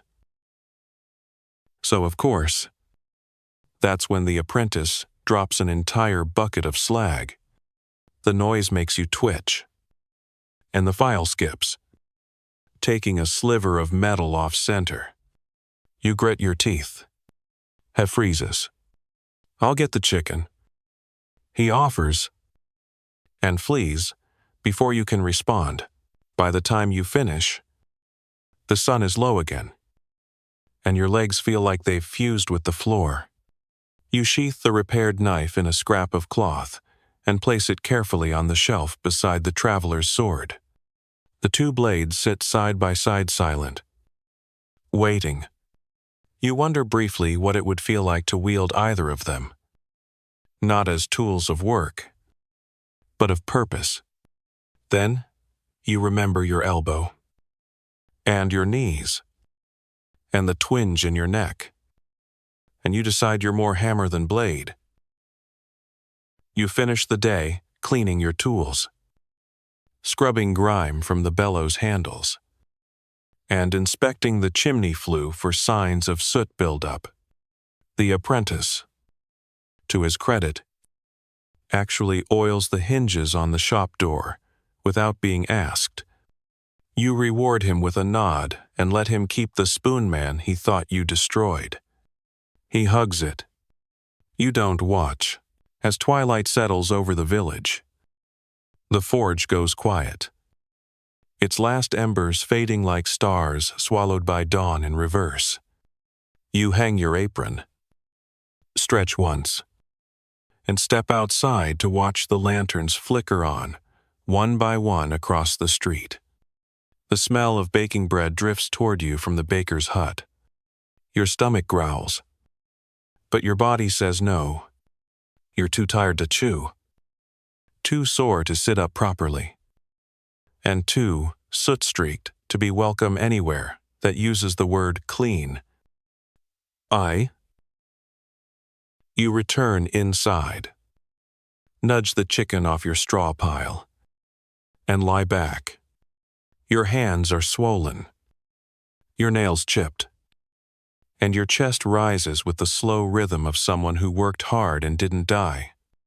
That's a win, and as your eyes close, the last thing you see is the glow of polished steel, catching a sliver of starlight from the traveler's sword across the room, quiet, sharp, and waiting.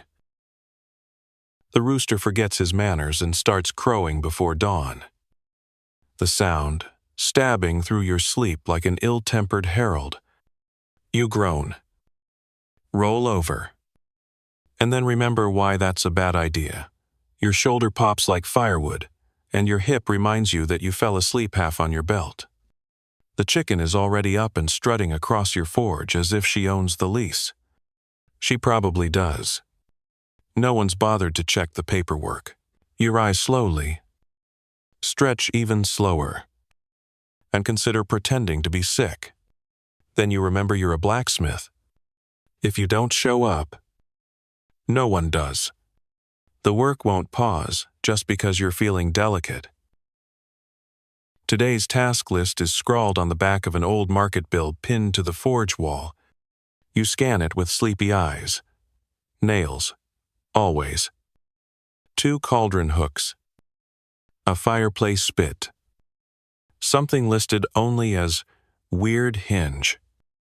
And a dagger blade for the tanner's son, who is convinced he needs to protect the tanning yard from bandits. Bandits who, you assume, are deeply interested in stinking hides and unfinished boots. Still, it's a blade. And blades are better than brackets. You start with the easy stuff. Nails first. There's something oddly meditative about shaping 100 identical points from a bar of iron.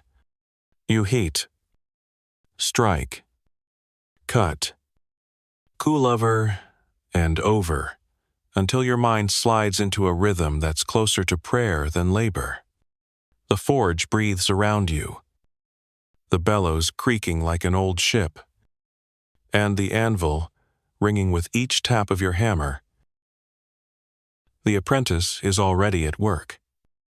Surprisingly early, though you suspect he slept here after some failed home experiment involving goose fat and molasses. He doesn't offer an explanation. And you don't ask? Around mid-morning, the carpenter stops by with the weird hinge. You finally understand what he meant. It's a hinge, meant to pivot horizontally and vertically at once, designed for a secret panel in someone's wine cellar. You raise an eyebrow. He grins and whispers, "The mayor's mistress has expensive taste." You shake your head and take the broken piece from him. It's clever. You'll give it that. But fragile. Too much movement. Not enough strength. You sketch a sturdier version in the soot on your workbench and start heating the iron. While the metal softens, the apprentice pokes around the back room and finds a set of tongs you thought were long lost. He holds them up triumphantly. You nod, more impressed that he didn't set anything on fire during the search. Progress. You file that away as the day's first miracle. You hammer out the hinge in stages first, the base plate, then the articulated arm, then the tricky bit that allows rotation without wobble. You test it 3 times. Grimace. Adjust. And test again. The finished piece isn't elegant, but it'll hold. Probably through more than one clandestine wine rendezvous. You wrap it in cloth and set it aside. Lunch is stale bread and a small onion, eaten on the step while watching the village children chase a goose that clearly isn't interested in being caught. You recognize the leader of the group. It's the tanner's son, the would-be dagger wielder. He trips over a rock and faceplants into the mud. You chew your bread and watch, expressionless. After the entertainment clears, you move on to the dagger. It's not ceremonial, not decorative, just a small, single-edged blade with a short tang. You heat the billet and draw it out carefully, letting the metal guide your strikes. You flatten the body, taper the point, and hammer a slight curve into the edge. It's not fancy, but it's balanced. You can't help adding a shallow groove down the center. It serves no real function, but makes the thing look more serious. Which is half the point when arming a teenager against imaginary threats. You quench it in oil, the hiss rising like a warning. The blade emerges black and slick, toughened and temperamental. You set it aside to cool and start the fireplace spit just a long, twisted rod with a loop at one end and a crude crank at the other. Simple work, but time-consuming. You let the apprentice twist the iron over the anvil, watching carefully as he grimaces with effort. He's getting stronger, or at least less breakable. Historians still argue whether medieval blacksmiths had official apprenticeships or if it was more informal, passed down from uncle to nephew, father to son, village drunk to unsuspecting youth. You don't know what the books say, but you know what works. Patience, practice, and the occasional threat involving goats and missed dinner. Your own mentor once tied your wrist to the hammer so you'd stop dropping it. You haven't dropped one since. The afternoon turns humid, and the forge air becomes thick enough to chew. Sweat drips into your eyes. You wipe it with your sleeve, only to smear soot across your face until you look like a chimney with eyebrows. The chicken, sensing your mood, wisely retreats to the rafters. The tanner's son shows up just as you're sharpening the blade. He's bouncing in place, breathless from chasing geese, and holding a belt he clearly stole from his father. You hand him the dagger. His eyes go wide. "It's real," he whispers. You nod. Try not to stab anything that isn't trying to stab you first. He nods solemnly, and then sprints off to menace a patch of weeds. You watch him go, shaking your head. He'll outgrow it, or he won't. Evening creeps in on soft feet, the sky dimming from dusty gold to bruised blue. You clean the tools with a rag soaked in vinegar, hang the tongs neatly in their place, and sweep the forge floor with long, slow strokes. The apprentice helps, humming a tune that sounds suspiciously like a drinking song. You don't ask where he learned it. As the fire settles, you finally walk over to the traveler's sword. You pull it from its wrappings, set it across the anvil, and study it again. The edge is fine. The weight strange lighter than it should be for its size. The hilt's leather is dry and cracking, but there's craftsmanship beneath the grime. You scrape gently at the carving under the guard. A symbol emerges, worn by time, but still distinct. A double knot, wrapped around a leaf. You don't recognize it. Not from any house sigil or smith's mark you've ever seen. That bothers you more than you care to admit. You lift the blade, test the balance. It swings like wind, not weight. It's been wielded before, likely in battle, not just ceremony, and something about it stirs a memory you can't quite reach. You set it back down gently. Tomorrow. You'll begin cleaning it tomorrow. Maybe. The chicken hops down beside your feet, feathers ruffled, beak clicking, as if judging your indecision. The apprentice finishes stacking firewood and yawns loudly. You wave him off. He disappears through the side door, trailing soot and humming the same mystery tune. You bank the coals carefully, spreading ash like a blanket to protect the glowing heart. The forge dims, shadows stretch, and the weight of the day settles on your shoulders like a cloak. You lie back on your straw bed, arms folded under your head, and stare at the ceiling. A single star peeks through a crack in the roof.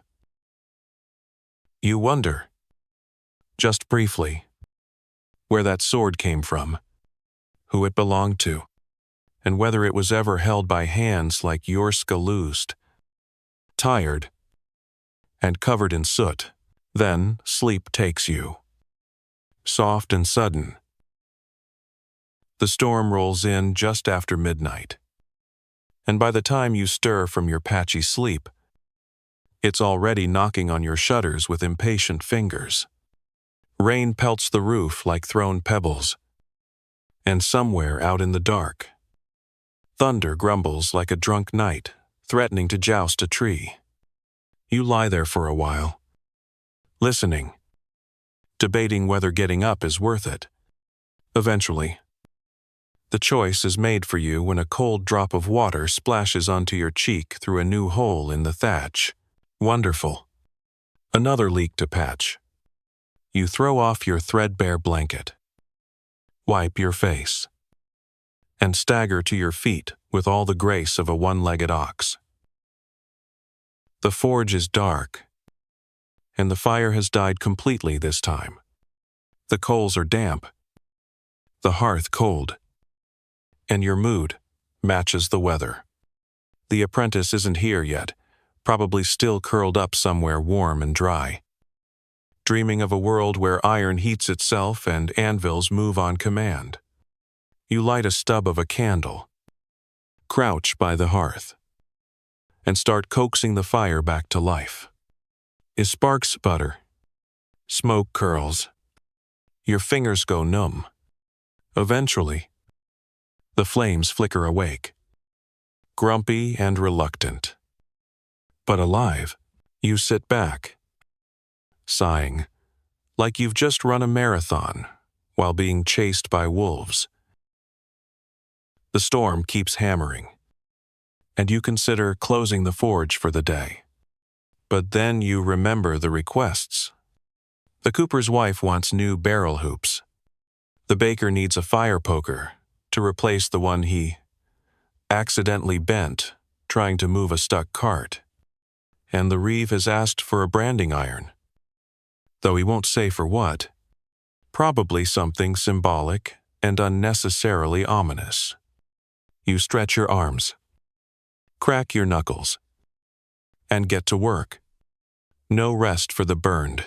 The apprentice finally stumbles in, soaked to the bone and looking like a very guilty towel. He doesn't say anything, just moves to the bellows and begins pumping. You let him. The forge warms again, the heat a balm against the damp chill seeping into your bones. The first job is the branding iron. You're not in the mood for artistry, so you forge it quick and mean just a circle with a line through it. Gnaw, flourishes. You hand it off still warm, and tell the apprentice to let it cool somewhere away from flammable items.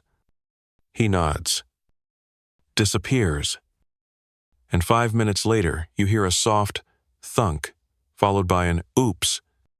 You don't even look up. You move on to the barrel hoops, heating long strips of iron and shaping them into perfect circles. Or mostly perfect. One ends up a little oval, but you hammer it until it surrenders. The cooper's wife appears just as you're finishing the last one, wrapped in a cloak that's seen better decades. She eyes your work, nods, and hands you 3 small apples and a half-used spool of thread. You take them with a smile. The apples go into your pouch. The thread joins your growing collection of strange payments, right next to the beeswax bear and that weird carved stone that might be cursed. By midday, the storm breaks into a light drizzle, and you finally remove your cloak. Though your boots are still soaked, your toes squish with every step, like living in a swamp. You grab the iron poker blank and begin shaping it with deliberate strikes. The baker wanted something impressive, so you twist the shaft into a spiral and carve a crude sunburst on the handle. When he shows up to collect it, he squints at the sunburst and asks, "Is that a hedgehog?" You don't correct him. He gives you a pie, wrapped in linen, and scurries off, As you eat the pea-stewed cabbage and something unidentifiable but oddly sweet, you finally turn back toward the sword. It sat quietly in its corner, long enough. You unwrap it slowly, letting the cloth fall away, like peeling the bandages off a long-forgotten relic. The steel is still clean, the edge slightly nicked, but it holds a luster that iron never manages. You draw it out, balance it on your palm. Light, nimble, precise, not a brute's weapon, a duelist's, a traveler's, or a liar's. You start cleaning the blade, rubbing it with fine sand and oil until the nicked edge smooths into a whisper. The apprentice watches in silence. For once, he doesn't ask what it is or where it came from. He just watches as the carving beneath the guard reappears the double knot and the leaf. Still unfamiliar. Still haunting. Historians still argue whether such swords were standardized or forged uniquely per warrior. This one tells no stories aloud, but it hums faintly against your fingers, like it remembers the hands that once held it. You file the spine, polish the fuller, and finally, gently, test it against a thin rod of iron. It slides cleanly through. Your forge falls quiet. You return the sword to its cloth and hide it deeper in the shop. You'll repair the scabbard tomorrow, or the next day. The final task is unexpected. A small girl arrives, dragging a broken iron kettle and holding a stick, as if it were a royal scepter. My ma says you're the only one who can fix it. She says. You take the kettle. The bottom has cracked. The handle snapped. A dozen others would toss it and start again. But you nod. Come back before sundown. You tell her? She curtsies. The stick falls. She doesn't notice. You patch the kettle with care. Weld a new base. Reforge the handle. Polish the inside until it no longer looks like a cauldron of despair. When she returns, she beams like you've just given her gold. She offers a single apple seed and a stone shaped vaguely like a pig. You take both. Dusk comes again, cool and quiet after the storm. The forge glows with satisfaction. You and the apprentice sit by the coals, hands wrapped around mugs of warm ale, feet bare and steaming near the hearth. He finally speaks. That sword? It's not from here, is it? You shake your head. Nothing that well-made ever is. The chicken returns from wherever she's been and hops up beside you, pecking at the pig-shaped rock. You lie back on your straw bed, the warmth of the forge fading into the stillness of night. You stare at the ceiling and think of blades, of storms, of knots and leaves. Your hands still smell like steel. Your muscles throb with use. And, once again, sleep doesn't ask. It simply arrives. You wake to silence, which is somehow more alarming than the rooster's usual screech. It's the sort of silence that makes you pause mid-breath, wondering if something's broken or dead. You sit up slowly, joints popping, and scan the room. The chicken is present, unusually still. The fire is out, as expected, and the apprentice is nowhere to be seen. Which isn't surprising. What is surprising is the smell. Something faint, sweet, and sharp. Not smoke, not soot. Apples? You stumble to the forge door and open it just enough to peek outside. The street is dusted with a layer of mist. curling low across the cobbles like a cat, unsure of its mood. And then you see it, the Reeves cart, parked haphazardly outside your door. One wheel cracked and listing to one side like a tired drunk. He's standing beside it, arms crossed, scowl deep enough to hide a rat in. You step out into the fog barefoot, regretting it instantly, and trudge over. Early, you say. He grunts in reply and gestures at the wheel like you somehow caused it. You kneel beside it, rubbing sleep from your eyes, and start examining the damage. It's not terrible, just a warped pin and a splintered rim. You'll need an hour, maybe 2, depending on whether your apprentice appears or if you're stuck arguing with a chicken again. You offer the Reeve a bench, which he ignores, and go back inside for your tools. As you re-emerge, your apprentice finally arrives, holding a bucket of ashes like it's a peace offering. You say nothing, just point at the wheel. He nods and sets to work beside you without another word, while you fit the new pin and bind the split with iron. The Reeve talks, not to you, just at the air, rambling about rumors of bandits on the western road, about strange tracks near the orchard, about how he swears something passed through the village that wasn't from the village. You nod occasionally, mostly to keep him from thinking you're deaf.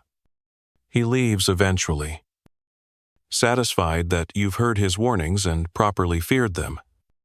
You haven't. Back in the forge, the morning moves fast. You finish the cartwheel just in time to start on a small order of hooks for the bathhouse, curved, elegant, but sturdy enough to hold a sodden robe. The apprentice works beside you, pounding out nail heads with surprising rhythm. You glance at him, wondering if he's had a growth spurt or just learned to stand straighter. Either way, it's an improvement. By midday, your workbench is cluttered with nearly finished pieces, and your belly is growling like an insulted boar. You break for lunch, which consists of a crust of bread softened in onion broth and half a pickled egg, someone left near your tools. You don't question the gift. You just eat.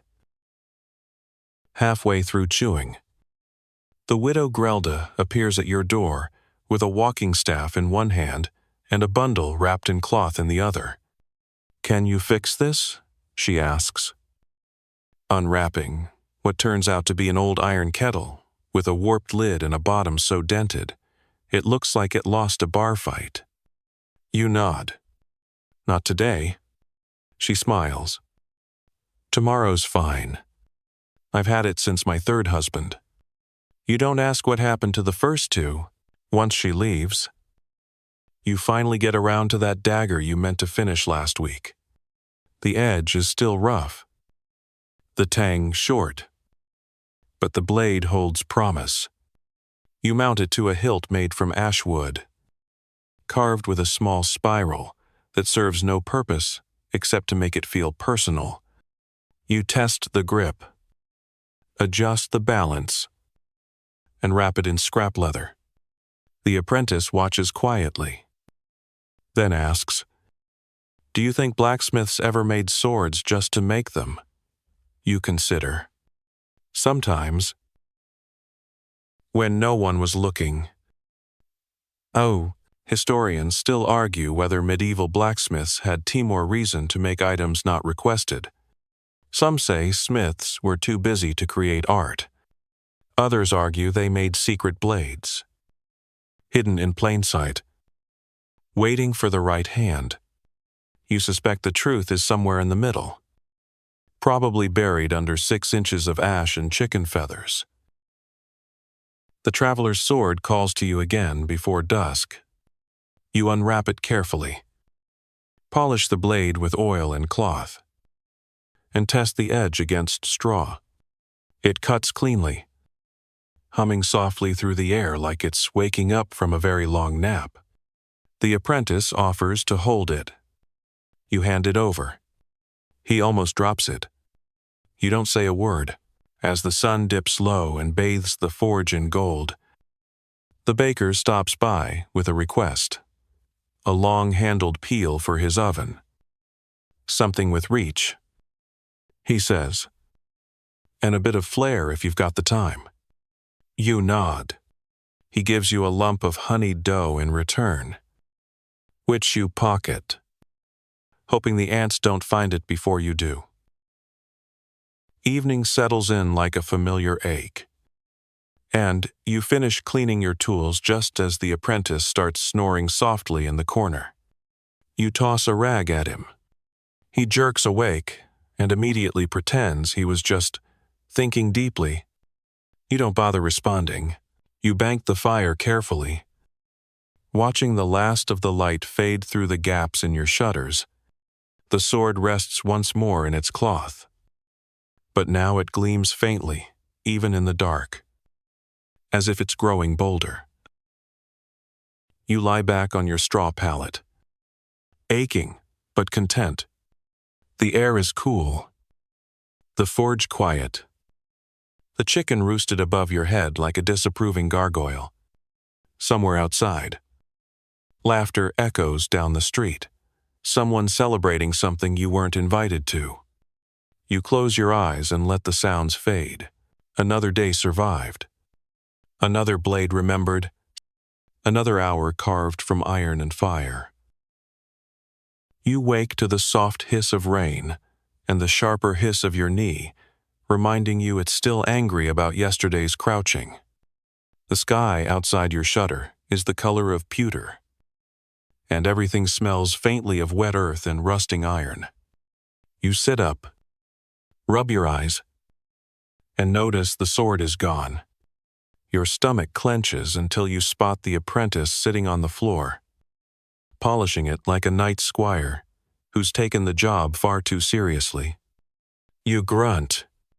He looks up and says, "I didn't swing it." You raise an eyebrow. "Yet?" he adds. You take it back gently, wrap it again, and place it back in its corner. Today is chainmail day. You've been putting it off, mostly because working with mail is the smithing equivalent of counting grains of sand while being pecked by a goose. It's tedious. It's thankless. And it turns your fingers into angry little calloused clubs.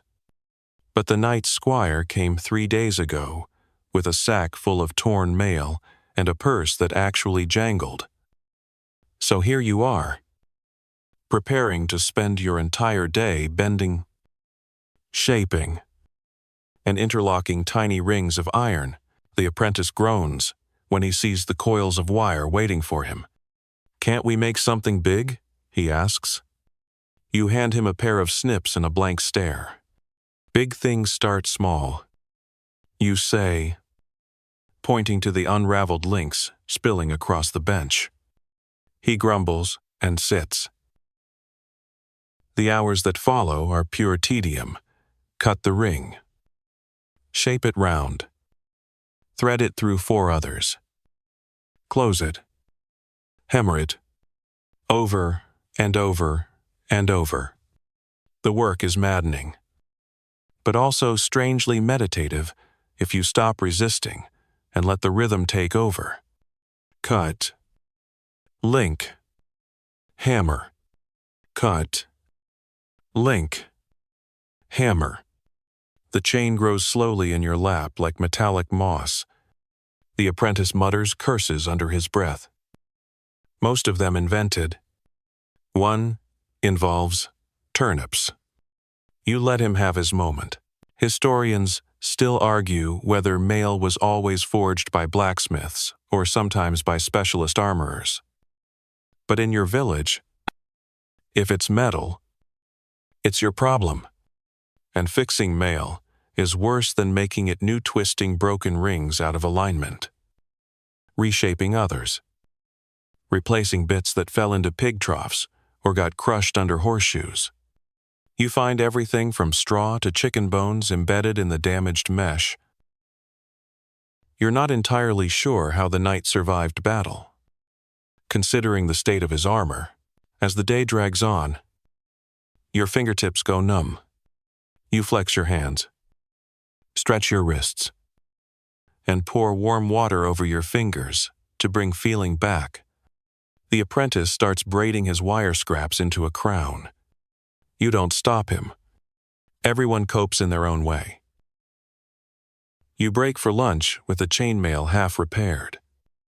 Your eyes red from strain and your shoulders hunched like you've been storing bricks up there. You eat pickled cabbage and flatbread while watching a cat attempt to kill a boot in the street.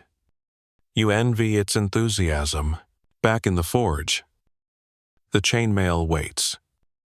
Indifferent to your suffering, you return to it slowly, trying not to think about how many rings are still needed. As you work, you hear voices outside, two travelers, arguing in low tones. You peek through a crack in the wall. They're not from the village. You can tell by the way they wear their cloaks clean, too well draped. One of them gestures sharply, then points toward your forge. You duck back inside.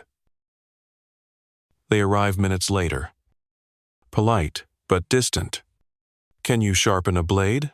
one asks, pulling a longsword from under his cloak. It's beautifully Madano, unlike the mysterious sword you've been working on. Same slina profile. Same balance of weight. You nod. Take it gently and run a finger along the edge. Still sharp, but chipped near the base. You glance at the man. Fought a tree? He doesn't laugh, just nods. A stubborn one. You start working. As you polish the blade, you notice a mark on the hilt feint. Worn, but unmistakably the same knot and leaf symbol as the other sword. Your stomach drops. You say nothing. Just clean, file, and finish the edge. He thanks you with a silver coin and no eye contact. They leave without another word. You watch them vanish into the mist. The apprentice catches your expression. "Was it the same?" he asks. You nod. Almost. You don't say what you're really thinking, that someone else out there carries a sword made by the same hands. Or maybe by you. Though you don't remember. You tuck the coin into a jar and stare at the wrapped sword again. You've never felt less finished with something in your life. The day ends with you slumped against the bench. Arms limp. Fingers bruised. Chainmail, spread like a miserable blanket across your lap. The apprentice drapes his wire crown on the anvil and declares himself Prince of Iron. You hand him the hammer and say, "Then start ruling." He groans. You hang the chainmail over a beam to settle. Clean your tools slowly, and whisper threats at the soot-stained bellows until they behave. You bank the fire, sweep the floor, and nudge the chicken off your bed. Again, she squawks, offended. As you lie down, the image of the traveler's sword drifts behind your eyelids. Not just the steel, but the feeling of it in your hands, the way it hummed with something old. Something, knowing. You wonder where it was made, or when, or why it ended up in your shop. Sleep comes reluctantly tonight, thick and strange. Your dreams are full of clinking rings, endless chainmail, and swords with no faces holding them. And when you wake tomorrow, it will still be there waiting, gleaming, humming softly in the dark. The forge is quiet this morning. No rooster. No apprentice. No customers banging on your door with broken tools and grand expectations. Just the gentle creak of the shutters in the breeze and the soft thump of your own heartbeat in your ears. For a moment, you almost feel like a lord in his manor well rested, undisturbed, surrounded by peace. Then your foot finds a chicken dropping on the floor, and reality smacks you in the nose, like a smith's hammer on cold iron. You wipe your foot, groaning, and shuffle over to the hearth. The coals are cold, as expected, and your fingers are still stiff from yesterday's endless chainmail slog. You wince as you kneel to stoke the ashes and start coaxing life back into the forge. The rhythm is familiar, almost comforting. Twigs, air, tinder, breath. The first lick of flame curls upward, and you nod to yourself.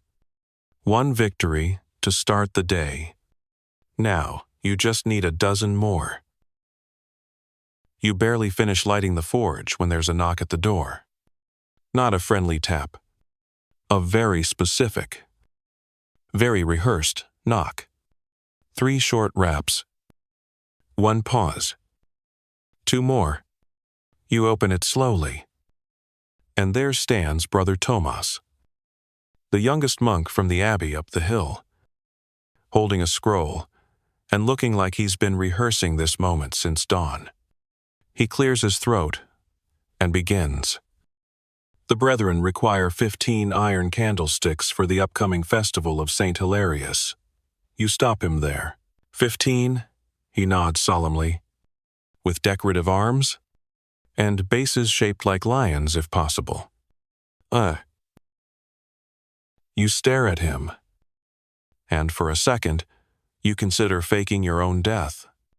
Then you sigh, open the door fully, and motion him inside. He produces a rough sketch on part lion, 1 part turnip, entirely unreadable, and lays it on your bench like it's the Magna Carta. We can offer prayer, porridge, and 3 small coins. He adds, as if it sweetens the deal. You take the scroll, glance at the design again, and nod slowly. You'll have them in 6 days. He smiles, bows low, and backs out of your shop like you're royalty. You drop the scroll onto your bench and mutter, St. Hilarious better appreciate this. The apprentice arrives just as you're choosing which scrap iron can be melted down for candlestick parts. His hair is singed. His hands are stained blue, and he looks like he's been in a fight with a cauldron full of dye. I tried improving the ink formula, he says. It worked, but now the vicar's dog is green. You blink? Why? He shrugs. It seemed like a good idea. You just sigh and toss him a file. Start smoothing bases. We're making lions. He stares. Why lions? Monks. You reply. The rest of the day is an exercise in patience. Candlesticks sound simple, until you realize each one needs a stable base, a slender but strong spine, and branching arms to hold candles. That's before the monks insisted on lions. You start by sketching a base that vaguely resembles a lion's paw. The apprentice suggests horns. You veto that immediately. You heat the first bar and begin shaping the paw-claw-like toes. A raised arch. The suggestion of fur, without actually trying to sculpt a mane. You make one, then another, and by the third, you stop trying to match them. You'll call it artistic variation. The apprentice, meanwhile, is tasked with straightening the shaft. She bends them all slightly to the left. You squint. Are these drunk? They're leaning with purpose, he says. You glare. He redoes them. Historians still argue whether such decorative objects were made by blacksmiths or by specialized church artisans. You'd wager it depended on the town and the mood of the abbot. In your case, it clearly depends on your ability to suppress the urge to throw decorative paws into the fire. Midway through the fourth candlestick, you burn your thumb on a poorly placed grip and curse under your breath. The apprentice offers you a boiled beet wrapped in a rag. It helps, he says. You stare at him. Did you just make that up? He nods. You apply it anyway. It's oddly cooling. Lunch is a shared hunk of cheese and an overcooked turnip, eaten while staring at the half-assembled candlesticks, as if they might animate and walk out the door. The apprentice eats fast, then starts hammering decorative marks into the base of one lion foot. It looks more like a hedgehog with gout. But you let him have it. Everyone needs their legacy. As the afternoon wears on, the stack of finished parts grows. Candlestick spines lean in a crooked forest near the bellows. Claw-like bases clutter your workbench, and the apprentice has begun humming a tune that may or may not be about candlelit doom. You're too tired to care. The chicken, apparently offended by all the clanging, nests on top of the apprentice's lunch rag and refuses to move. He tries to shoo her. She pecks his knee. He limps for the rest of the day. You complete 7 candlesticks before your wrists start to seize. That's half. The rest can wait until tomorrow. Assuming your hands don't fall off in the night. You lay them out neatly. Admire them briefly. Then cover them with a cloth to keep the soot off. The apprentice offers to guard them. You wave him off before he starts giving them names. As the forge cools and the sky deepens into indigo, you scrub your hands clean in the barrel out back. The water is cold enough to bite, but it soothes the aches. At least for now. You stare up at the stars clear tonight. Scattered like hammered sparks across black velvet tanned, wonder if Saint Hilarious would be amused by your lion-footed candle army. Probably not. Saints rarely appreciate sarcasm. Back inside, the wrapped sword still glints faintly in its corner. Patient and unnervingly quiet. You glance at it once, then pull your blanket up and settle onto your straw pallet. The forge creaks around you, its walls swollen with heat and soot and unfinished work. You close your eyes, and in your dreams, the candlesticks, dance lions, and all circling the forge, like guardians of iron and wax, you wake once in the night, briefly, and think you see one of them leaning just a little closer. But you don't check. You wake to the apprentice trying to hammer something without waking you up. He fails, spectacularly. The moment the clang hits your skull, you lurch upright with a noise somewhere between a growl and a hiccup. He freezes mid-swing. Sheepish. I was just finishing the lion feat, he offers. You groan, wave vaguely, and shuffle toward the hearth. The coals are still warm from yesterday and unexpected mercy. You blow gently, feed them slivers of pine, and coax the fire back to life with the soft persistence of someone who's done this too many times to count. The forge breathes again, and you breathe with it. Today's mission: finish the last 8 candlesticks before the monks return. You suspect they'll show up early, pretending not to hover, while watching every stroke of your hammer. You start with the bases. The most time-consuming part. The lions are abstract at best now, some looking more like angry frogs than regal beasts. You justify it by telling yourself the monks probably don't know what lions actually look like. Most villagers still think they're just big cats with better posture. You curl and shape the iron, tap in the decorative lines, and fit the shafts into place. It's repetitive, precise work, the kind of thing that lulls your body into a rhythm while your mind drifts into more interesting places. Like the sword, the wrapped blade still sits in its corner, silent and watching, as if waiting for something or someone. You've cleaned it, sharpened it, studied it, but you haven't drawn it fully since the day you first held it. Something about it resists, not physically, but in your bones. You glance at it now, just for a second, then return to your candlestick lions with renewed focus. The apprentice hums softly as he polishes the finished pieces. He's finally stopped asking why lions. Instead, he's decided to give each candlestick a name. You overhear Gertrude, Magnus, and Snuffles. You don't comment. Mid-morning. Brother Thomas returns, right on schedule, and acting surprised that you're not only finished but ahead. He walks a slow circle around the completed pieces, hands clasped behind his back, like he's inspecting cathedral statuary. Saint Hilarious will be pleased, he finally says, as if granting you permission to be proud.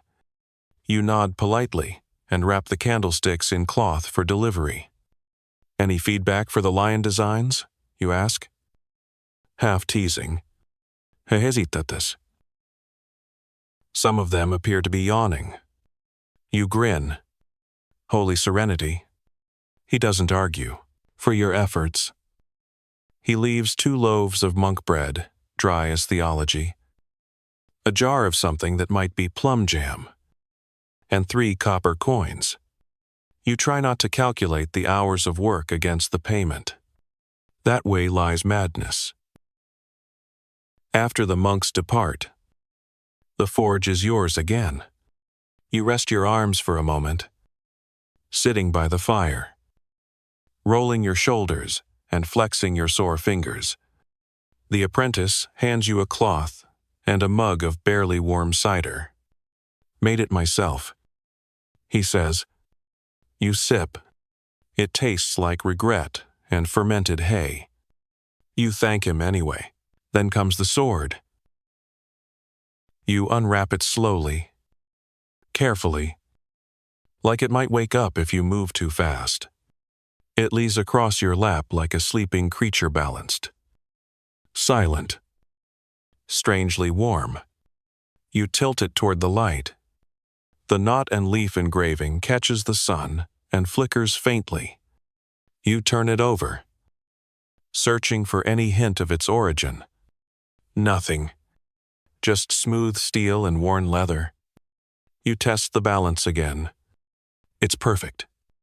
Not just well-made, intentionally precise.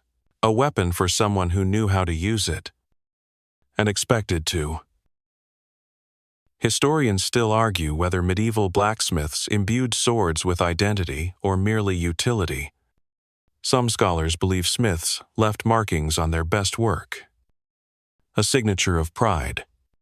Others say the true masters left nothing at all, letting the blade speak for itself. This one? It says too much by saying nothing. You set it aside. Unsettled, the apprentice leans over. You think it's cursed? You raise an eyebrow. You want to find out? He shrugs. Depends on the curse. You snort and send him to inventory your scrap bin. He returns 20 minutes later with a rusted horseshoe. Abendhook. and a fork with 3 tines. You toss the fork in a drawer labeled potentially useful. Later in the day, the cooper's boy arrives, red-faced and sweaty, asking if you can mend a broken hoop by sundown. Please. You nod. Not because you're eager, but because you remember what happened last time. He tried to fix it himself. There was fire. There were tears. There was soup spilled everywhere. You shaped the hoop quickly, slipping into the comfort of familiar work. No strange markings. No humming steel. Just hot iron and strong hands. The boy watches you with wide eyes. Do you ever get tired of fire? He asks. You pose. Only when it stops listening. You finish just as the sun starts to dip. He pays you in kindling and a weirdly shaped potato. You thank him, and actually mean it kindling is more useful than theology bread. And the potato will probably be tomorrow's dinner. Oddly shaped or not, as night settles in, you clean the forge slowly, letting your muscles cool like the iron they've spent all day shaping. The apprentice dozes on a stool, one boot off, one hand still gripping a polishing rag. You let him be. Before you turn in, you unwrap the sword one last time, just to look, just to be sure it's still the same. But this time, you notice something new. A faint line near the base of the blottinot, a crack. Not a flaw. A symbol, carved so subtly that only the right light reveals it. A half circle enclosing 3 dots. You stare. You've seen it once before, on your master's ring. And now, sleep is not so easy. Morning arrives, wrapped in mist and silence. The kind that clings to your forge walls and your thoughts alike. You rise slower than usual.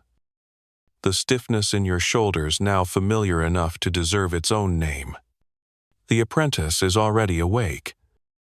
Barely he's slumped against the bellows, breathing heavily but upright, which counts as productivity. At this point, you stretch, crack your neck, and glance at the wrapped sword in the corner. The mark you discovered yesterday still buzzes in your thoughts like a stubborn ember. That half circle enclosing 3 dots, it's not just a mark. It's a memory, buried deep, like an iron shard in old flesh. You remember it on your master's ring, the one he never took off.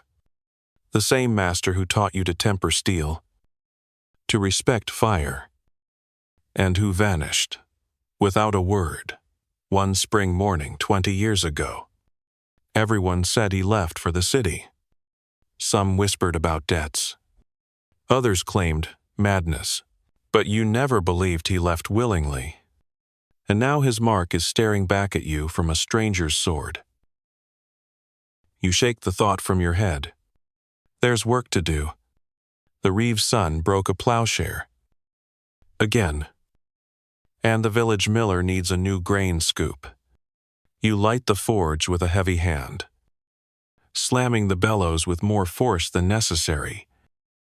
Each gust of air stoking, not just the coals, but the anger gnawing quietly at your ribs. You begin with the plowshare, reshaping the broken edge and reinforcing the weak points. It's routine. But today, routine feels like a lifeline, something you can control. The apprentice watches you with quiet curiosity. He doesn't ask questions today, which is new. He just hands you tools when you need them and keeps the fire steady. You wonder if he senses something shifted. Mid-morning. The village elder stops by with a strange requesta, ceremonial staff for the spring festival, shaped like a serpent with curling horns. a symbol of wisdom, he says. And fertility. You raise an eyebrow. Fertility? He nods solemnly. The goats aren't breeding well this year. We need all the symbolism we can get. You agree? Mostly because you don't want to hear more about the goats' personal lives. You start sketching the staff on a piece of bark, letting the serpent's body wind around an invisible spine. You'll need a thin rod of iron for the base. Then twist a separate strip for the decorative coil. The horns will be tricky. Probably need to forge them separately and weld them on. The apprentice suggests adding a forked tongue. You approve, mostly because it'll distract from the rest of the ridiculousness. As you work, the sword continues to tug at your attention like a child pulling a sleeve. You give in around noon. While the iron heats for the staff's spine, you unwrap the blade again and place it on your workbench. The light catches the knot and leaf engraving, the worn leather hilt, and the tiny mark you saw yesterday. You trace it with your finger, half circle, 3 dots, your master's mark. But he never made swords. Not like this. He was a toolsmith, a good one, but never dabbled in weaponry. Or so he claimed. You remember his hands, always stained with soot, always calm. You remember the ring. You remember how he locked his back room at night. You never asked what was in there. He never told. Historians still argue whether swordsmiths in small villages like yours were trained secretly by urban masters or whether rural smiths developed their own isolated traditions. You always assumed you were the end of a simple, local lineage hammers, tongs, nails, and hinges. But now you're not so sure. The apprentice breaks your reverie by nearly setting his sleeve on fire. You swat it out before it spreads. Sorry, he mutters, just trying to make serpent eyes. You glance over. He's melted 2 glass beads into crude sockets at the head of the staff. They're lopsided and vaguely menacing. You nod. Perfect. Goats will be terrified. Oh, you finish the spine by mid-afternoon. Weld the horns with careful taps, and let the apprentice file the whole thing smooth. He names it Gertie the Wise. You roll your eyes but don't correct him. The elder arrives shortly after, inspects it thoroughly, and leaves a satchel of dried herbs and a clay pipe in payment. You don't smoke, but it smells nice, so you hang it near your bed. Later, while sorting scraps, you find something you haven't seen in years, a tiny chisel with a handle carved in the shape of a snake. It was your master's. You kept it after he disappeared. Buried it under a pile of tools you never used. The handle is worn, the tip still sharp. You run your thumb across it and remember the way he'd carve metal like wood precise. Silent. Secretive. You glance at the sword again and feel something click into place. You take the chisel and, carefully, test it against the base of the blade, just beside the original mark. The steel resists at first, then yields. Not much, just a flicker, but the way it cuts feels familiar. You could finish the sword's guard with it. Maybe even recarve the leaf. You don't know why the idea excites you, but it does. You want to leave your own mark on it, not to claim it, but to connect, to see if the metal still remembers the hand that shaped it. The apprentice offers to polish the blade while you rest. You hesitate, then let him. His movements are clumsy, but reverent. He hums again, same strange tune from last week. You ask where he learned it. He shrugs. My uncle used to sing it. Said it was for finding lost things. You nod slowly, filing that away in the corner of your mind that never quite stops working. Dusk settles over the forge with its usual mix of exhaustion and reluctant beauty. The staff sits by the door, glinting softly in the fading light. The sword is wrapped once more, tucked into its corner. But now the corner feels a little warmer, like something's waking up. Piece by piece. The apprentice sweeps the floor while you oil the tools. You notice he's humming looter now, with purpose. Maybe the tune works. Maybe it doesn't. But something feels less lost than it did this morning. As night falls, you lie back on your pallet and stare at the rafters. You think of your master, of the ring, of the back room you never entered. You think of the sword, the mark, the chisel, and the hands that came before yours. You wonder what else they forged in secret, what they left behind, and what they hoped you'd find. You wake with a strange weight on your chest, not the emotional kind, but a very real, feathered kind. The chicken has chosen you as her perch again, and, judging by the annoyed clucks, she's not happy about you stirring. You carefully slide her off, ignoring the offended squawk, and sit up. It's still early. The forge, a quiet lump of sleeping shadows. You ease yourself out of bed, stretch until your spine complains, and start the fire with gentle hands. Today, you tell yourself, will be Keter. No monks. No lion candlesticks. No mysteries wrapped in old cloth whispering your name from across the shop. Just nails, hooks, maybe a hinge or two. Simple, ordinary, forgettable. The kind of work that fills the day without stirring the past. The apprentice appears a short while later. Hair wild, shirt inside out, but holding 2 mugs of thin barley tea like a victorious champion. You take yours, nod in approval, and sip.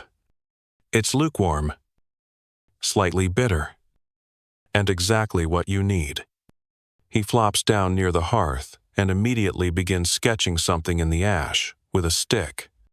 You glance. It looks vaguely like a sword, or a fish. Maybe both. You begin with nails. There's a steady request from the carpenter, who's repairing the village school roof. You shape a dozen quickly heat. Strike. Taper. Snip. Repeat, letting the rhythm clear your head. By the time the apprentice joins you, your fingers are already black with soot and calloused over with routine. As you work, a thought gnaws at the edge of your mind like a mouse chewing through grain sacks. The symbol, the mark, that half circle and 3 dots. Why was it on the sword? Why did it match your master's ring? You remember the way he'd disappear some nights, claiming errands that never seemed to have results. You remember the locked chest you were never allowed to touch. You assumed it held coins, or love letters, or cheese. You never guessed it might hold secrets forged in steel. Historians still argue whether medieval blacksmiths operated under local guild rules or if some were bound to larger, quieter organization circles of craftsmen with knowledge passed in whispers. Not workshops. If such a brotherhood existed, your master may have been part of it. And if he was, then that mark wasn't just decorative. It was a sign. You finish the last nail. Toss it into the cooling bin. and wipe your hands. The apprentice looks up. Want me to start the hinges? You nod absently, already walking toward the sword. This time, you unwrap it slower, as if revealing an old wound. You hold it to the light, turn it just so, and there it is again, that faint mark. Practically invisible, unless the sunlight hits it perfectly. You grab the chisel, your master's chisel, and set to carving just below it. Not to deface, just to add a single curve, a second line, a new dot. It's not just repair anymore. It's conversation.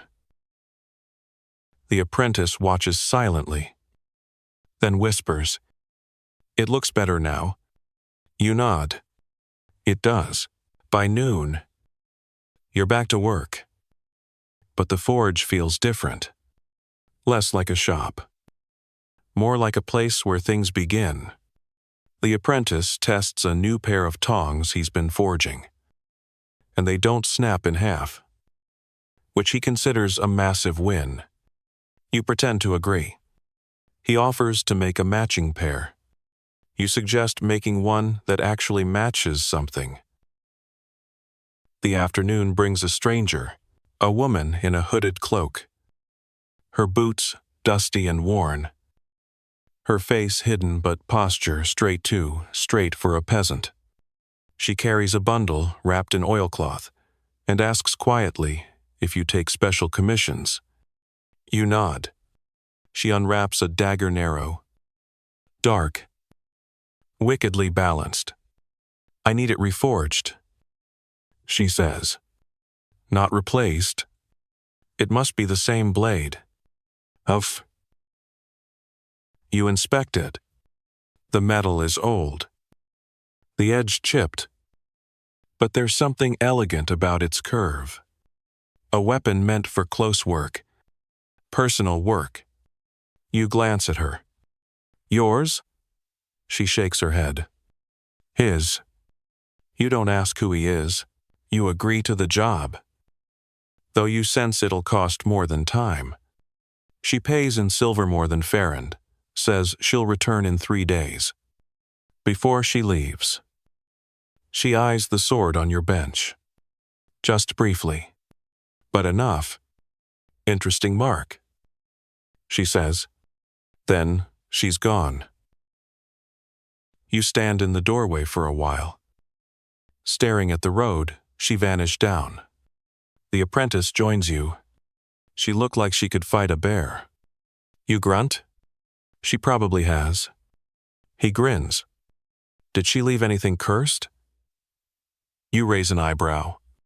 "That's tomorrow." Back at the bench, you examine the dagger. The steel sings differently than the sword sharper. Colder. Impatient. You begin by heating the blade, watching the imperfections bloom orange, then hammering them out gently. It's delicate work. Too much force, and the blade will warp. Too little, and the damage remains. You find your rhythm. You fall into it. Hours pass. The apprentice works on hinges again, humming that same tune. You wonder if he knows what it means, or if it's just something he carries without knowing why. The dagger begins to take shape. Its surface smoother, the edge keener, the flaws retreating like old memories. When pressed with truth, you finish just as the sun begins to retreat behind the trees, casting long shadows across your forge. You quench the blade, listen to it hiss, and let it rest on the bench beside the sword. 2 blades, 2 secrets, 2 weights you didn't ask to carry. The chicken clucks softly from her perch on a sack of coal. You nod at her. She blinks once, unimpressed. You clean your tools slowly, deliberately. The apprentice sweeps without being asked. The forge hums in the silence between you. As night creeps in, you lie back on your pallet. Hands raw, shoulders tight. Mind full, you stare at the rafters again, half expecting your master's face to appear between the beams. You close your eyes, but sleep doesn't come easy tonight. The sword and the dagger whisper in the dark, not in words, but in weight, in shape, in origin. You wonder if the woman in the cloak knew your master, if the dagger was his, if she came here not by accident, but by intention. And you wonder how many more blades like these are out there carrying the mark you thought only one man used. You sleep badly and wake early, long before the sky considers turning blue. Your dreams were full of forges you didn't recognize and faces that flickered like firelight, half your master, half strangers. You lie there for a moment, listening to the soft crackle of the banked coals, the occasional shuffling from the apprentice's side of the room, and the snores of the chicken, who apparently dreams with gusto. There's a tightness in your chest that won't go away, a sense that something is building. Not dome, exactly, but change. And you don't like change. It always arrives unannounced and stays longer than it's welcome. You rise and light the fire slowly, more from habit than need, letting the act calm your thoughts. The apprentice stirs not long after, dragging his blanket across the floor like a defeated knight returning from battle. He rubs his eyes and immediately trips over the pile of nails you meant to sort yesterday. You don't scold him. Not today. Today, you need focus. Because today, you're going to open the old box. You haven't touched it in years. It sits under your bench, behind a stack of warped planks and rusted tongs no one uses anymore. Your master left it when he vanished. Heavy, iron-bound, locked with a key you thought you'd lost, until last week when it fell out of your boot like a ghost finally tired of waiting. You hesitated. For days. But now, the sword's mark has left you no choice. You pull it free, and dust settles over your hands like old memory. The box creaks when you lift the lid. Hinges stiff but unbroken. Inside, a bundle of parchment. A leather pouch filled with etched rings. And 3 small iron tools, shaped like no smithing instrument you've ever seen. You pick up a ring on side, bears the same mark as the sword. The other a spiral pattern you don't recognize. The apprentice peers over your shoulder. That looks like a snail. You nod. Or a trap. Oh. Among the papers, you find diagrams not of plows, not of nails, but of blades. Unusual ones. Curved. Jagged. Hollow in the center. Some are labeled in a language you don't know. A script like branches and forks. One sheet shows the same sword that sits on your bench, down to the leaf knot on the hilt. Underneath, someone's written a name. Virulin. The apprentice squints. Is that Elvish? You snort? No such thing. He shrugs. Sounds Elvish. You shake your head? But the word lingers in your mind like a splinter. You set the papers aside and unwrap the sword again. You hold it, not as a mystery now, but as something familiar, like you've just remembered the name of a long-lost friend. You spend the morning comparing it to the diagrams. The shape matches. So do the weight notations and the core layering pattern, Whoever made these notes understood the blade's soul. And if that someone was your master, then he didn't just make this sword. He designed it. From forge to final edge. But for who? Historians still argue whether legendary weapons in folklore were real blades or exaggerated stories wrapped around mundane tools. You've held enough steel to know some blades carry more than weight. Some feel alive. This one?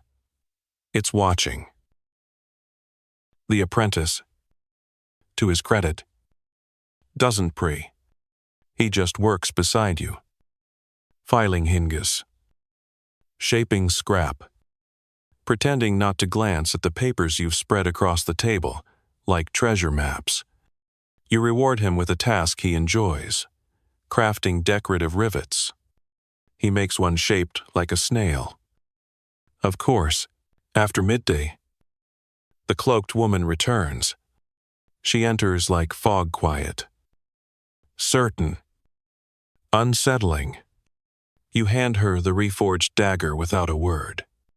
She unwraps it slowly, inspecting the blade, the balance, the edge. She nods. He would have approved. You hesitate. Your father? She glances up. My teacher. Then she looks past you, to the sword. And yours? Hose? Your stomach drops. You knew him? She nods. Briefly. Long ago. You open your mouth. But she holds up a hand. Not here? Not yet. Too many ears. Too much ash. She lays a small carved token on your workbench wood, etched with that same spiral pattern. When the moon is full, go to the old quarry. Bring the sword. Then she leaves. The apprentice watches from the doorway, mouth half open. Was that? A spy? You sigh. Probably. He perks up. Do we have enemies now? No. You say, then add, maybe. Oh. You spend the rest of the day making door latches. Because nothing grounds you like functional metalwork. The apprentice helps, asking no more questions, though you catch him practicing dagger flips when he thinks you're not looking. You don't stop him. If trouble's coming, he might as well know how to hold a blade. As dusk approaches, you stare at the carved token.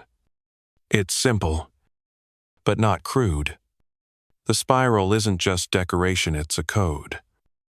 A signal. You know this pattern. Your master used to carve it into the underside of his workbench, into spare tongs, even into the soles of his boots. You thought it was habit. Now you know it was more. A message. A mark. A warning? You look at the sword again. Virulin. The name makes your skin prickle. Names have power. And this one doesn't want to be forgotten. You wrap it carefully, reverently. Then you clean your tools and sweep the forge as if expecting a guest, which, in a way, you are. That night, you lie awake, staring at the stars through a crack in the roof. The apprentice snores. The chicken twitches in her sleep, and the carved token rests in your palm like a key you're not sure you want to use. But you will, because the moon will be full in 2 days. And you are, it seems, being summoned. You spend the next day pretending everything is fine. You hammer horseshoes, repair a bent ladle, and pretend not to think about the carved token burning a hole in your pocket. The forge hums with heat and the clang of metal. But beneath it all is a thrum, in your chest low and constant, like the sound of iron cooling too fast. The apprentice doesn't bring it up. He works hard today. Quiet, but efficient. Like he knows you need silence more than questions. You're grateful for that. You're not sure what you'd say if he asked. That your master may have belonged to some secret order of smiths. That the sword in the corner might not just be a relic. But a message? That a woman you've never met just told you to meet her by moonlight in a quarry you haven't visited since you were a boy? Instead, you make nails. You shape hingus. You try failing to ignore the sword's presence. It seems to radiate now. Not in heat or glow, but in pressure, like gravity. With an opinion, you catch yourself glancing at it often, like it might decide to walk away if left unattended. After lunch, the village reeve visits, asking for a ceremonial key to be forged for a feast in honor of the Lord's steward. Big, shiny, looks important, he says. Won't actually open anything. You nod and sketch something ornate, with too many loops and a head shaped like a crown. Perfect, the reeve says, grinning as if he just invented symbols. The apprentice offers to help with the key. You let him carve the decorative curves, and he gets a little too excited, nearly bending the shaft in half while attempting to etch a face into the handle. It's a king, he says. He looks surprised. You reply, well, he lost his key. The apprentice shrugs. Fair enough. You complete the key by mid-afternoon, polishing it until it shines like a lie. The reeve returns with a basket of onions and a scrap of velvet to wrap it in. Make it look fancy, he says. You do your best. Nothing says nobility like purple fuzz and allium. As the sun starts to dip, you finally allow yourself to prepare. The quarry is about an hour's walk from the village in northwest. Past the alder grove and the ruined mill. You haven't been there in years. As a child, it was where you dared your friends to climb the ledges. Where you once fell and broke 2 fingers. And where you buried your first real tool, a broken hammerhead, your master gave you with a wink and a muttered, "It's only broken if you give up." No. You gather supplies with methodical care. The wrapped sword, tucked into an oilcloth and bound tight, the token, strung on a length of twine and looped around your neck, a hammer, just in case, and a small loaf of bread. You consider bringing the apprentice, but decide against it. This feels like something meant for your hands alone. He watches you pack and doesn't ask where you're going. Instead, he hands you a polished rivet. For luck, he says. It's shaped like a beet. You nod solemnly and slip it into your pocket. It'll protect me from turnips. He doesn't laugh, just nods. You leave just before dusk, slipping into the cool hush of evening. The sky is streaked with orange and violet, and the road feels quieter than usual, like even the birds are holding their breath. The walk is familiar, the way remembered by feet more than eyes. You pass the grove, feel the old path tug you forward, and soon the trees thin to reveal the quarry's rim sharp and silent, the stone walls descending like the ribs of some sleeping beast. The moon rises just as you reach the edge full and pale, casting silver across the stone. You descend slowly, feet crunching gravel, breath steady.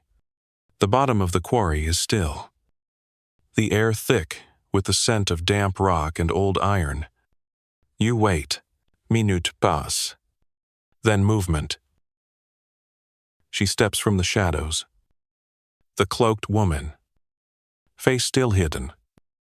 But this time she carries something more than a dagger authority. You came, she says. You nod. So did the moon. Oh. She gestures for you to follow. You walk a short distance to a stone, outcropping where a fire pit waits. Coals, already smoldering. She kneels beside it and produces a small iron disc from her pouch. On it, the same spiral mark from the token. She places it in the fire. This will open the memory, she says. You don't ask questions now. You just watch. As the disc heats, the coals flare briefly, and for a moment the flames twist not upward, but sideways, like wind blowing through liquid. Then the light flickers and steadies, and before you is not a fire, but an image, your master, Yunga, hammering a blade, much like the one you carry. Beside him, another figure hooded, silent, handing him a scroll. You lean closer. The woman speaks. Your master was one of us, not by blood, but by fire. He was chosen to carry the knowledge, to guard the balance between weapons that take and those that protect. You frown? Sounds poetic. She glances at you. All true things are. The flames shift again. You see your forge. Long ago, your master hiding the sword beneath the floorboards, carving the mark into his ring, whispering something you can't hear. He forged the blade. Yes, she says, but not alone. The design is older. He was the last to hold it, until he passed it to you. You stare at the sword. Then, at her. But why me? She tilts her head. Because you don't want it. And that is the first requirement. Ho. She explains the rest slowly, like shaping soft metal. The sword virilenis, not magical. But it holds the memory of those who've wielded it. Every strike leaves a trace. Every intention imprinted in the grain. Your master forged it to preserve, not to destroy. It is a blade of record, not just edge. Then why do people keep trying to kill with it, you ask? She shrugs. Because most people only see the edge, not the story. And you sit in silence for a long time, staring at the coals. The image fades. Only the heat remains. Before she leaves, she hands you a second token. There are others, she says. When you're ready, this will guide you. Ho. You return to your forge, well past midnight. The sword heavier now. Not in weight, but in meaning. The apprentice stirs as you enter, but says nothing. Just watches as you hang the token beside the hearth. Beside your tools. Beside the life you thought you understood. And when you finally lie down, your dreams are not of flames or steel but of memory. Twisting, etching, remembering. You wake with soreness in places you didn't know you had, and a thin line of soot across your forehead that you're fairly certain wasn't there the night before. The sword rests beside your workbench, now wrapped not just in oilcloth, but also in meaning layers of mystery, of duty, and of legacy that cling to the blade like heat to iron. You sit by the fire with a mug of something that vaguely resembles tea.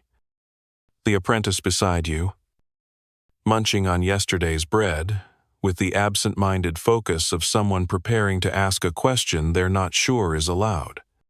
Finally, he breaks the silence. Did you find anything weird? You glance at him. Then, at the token hanging near the hearth. Define weird. He shrugs. Strange people. Glowing stones. Secret societies. Ancient curses. You pause. 2 out of 4. He nods. As if that's about what he expected. The forge feels different today. Not busia.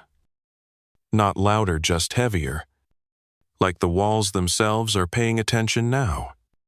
Like the anvil is listening. You try to settle into routine. Hooks. Tongs. Repère. A broken axe head from the woodcutter. A cracked skillet from the baker, which she swears cracked on its own, and not because she used it as a weapon against her cousin. You don't ask for details, but no matter how hard you work, the memory of last night lingers. The fire in the quarry. The image of your master. The woman's words. A sword that records, not just cuts. You glance at it often, expecting it to hum, or glow, or burst into song. It doesn't. It just lies there. Quiet and sharp and watchful. The apprentice, in his usual subtle fashion, has begun carving tiny versions of the sword out of wood scraps. One of them has wings. One has wheels. You ignore them. Midday brings a surprise. Brother Tomas returns. This time with 2 other monks and a scroll that looks older than most buildings. We've come to request a reliquary. He says, Is solem, a case for St. Bodric's tooth. You blink. Saint who? Bodric, patron of clean floors. You glance at the apprentice, who is very clearly holding back laughter. You sigh and nod. How big is the tooth? Tomas pulls out a cloth-wrapped bundle and reveals a surprisingly ordinary molar. You stare. You want a metal box for that? He nods. A sacred molar. You blink again. Of course. You sketch a small case something with a latch. Maybe a tiny hinge. Tomas suggests a cross on top. You suggest a broom. He doesn't laugh. While the monks chant quietly outside, which they claim helps the metals set with purity, you begin forging the reliquary. It's fiddly work, tiny angles, precise shaping, delicate engraving. The apprentice watches with fascination. What if we hide something inside it? He whispers. You shake your head. The last thing we need is a haunted tooth. By late afternoon, the reliquary is complete. A small box, gleaming and austere, with just enough ornamentation to look expensive without actually being difficult to carry. Tomas is delighted. He insists on blessing it right there. And you stand awkwardly in the corner while he waves incense around your anvil. They leave with the box and the tooth, humming some floor-related hymn. You look at the apprentice. If I ever die, and someone tries to save one of my molars, you stop them. He salutes. Even if it's a front incisor? Especially if it's a front incisor. The day winds down with the usual clang and hiss of work brackets for the brewer. A belt buckle for the widow at the edge of town. You try to lose yourself in the routine. But it's harder now. You're forging things with hands that have held something ancient. Something secret. Everything feels temporary in comparison. Historians still argue whether medieval blacksmiths truly believed their work held spiritual weight, or whether that was a later invention romanticized by poets and painters. You're starting to suspect that some smiths did believe it. Because you do. You feel it in the tools. In the fire. In the quiet between hammer strikes. There's something sacred here. Not holy. Not divine. But real. Heavy. After the last customer departs, you sit by the hearth, the forge cooling, the sword beside you. The apprentice joins you, bringing what might be stew. You eat in silence for a while, until he finally says, "What are you going to do with it?" You don't answer immediately. Then, "Not sure yet." He nods. Think it's dangerous?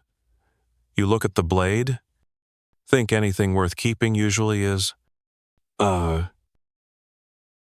Later, while he sweeps, you unwrap the sword again. You trace the leaf and knot motif with your thumb. Then, turn it over to where you added your own mark. It sits quietly beside your master's Simble-Two smiths, separated by time, joined by steel. You don't know who else may have held this blade, but you know you're part of it now, whether you want to be or not. You remember the woman's final words. There are others. That token she gave you? Still warm. Even now. You hang it next to the first, and the forge feels a little less lonely. As night deepens, you bank the fire, settle into your blanket, and let the day fall away. Outside, the moon is just a sliver now, barely enough to light the road, but you don't need light. You've got heat. You've got iron. You've got a story in your hand and a name etched in your bones. And tomorrow, you'll begin again. You wake to the sound of someone knocking, not just knocking, but pounding on the side of your forge. Not the door. Not the shutters. Just full-on banging on the actual wall. You groan. Roll out of bed with a grunt. And nearly trip over a chicken. It clucks in indignation. Clearly not a morning bird. The apprentice grumbles something into his blanket. You stumble to the door and open it with the sort of bleary-eyed irritation reserved for blacksmiths who've been summoned before breakfast. Standing outside is a woman in a tattered cloak and boots caked with mud thick enough to qualify as its own species. Her face is mostly hidden beneath a hood, but you can tell from the posture upright, composed, and just a little too still that she's not here to gossip about hinges or order horseshoes. Her voice is low and calm. "I need a cauldron," she says. "One that won't crack under fire. One that won't leak." You nod slowly, rubbing your temple. "So, you want a good cauldron?" She tilts her head, just slightly. "One that won't betray me." "Oh, you blink at that?" Then gesture, hair inside. The apprentice perks up immediately. He has a strange fondness for cauldrons. Ever since he tried boiling eggs in one and made a sort of iron-flavored omelet disaster. He eyes the woman curiously but says nothing. You ask her what she'll be using the cauldron for. She pauses. "Herbs," she says. A little too quickly. "Cooking. Brewing. Medicinal things." You nod.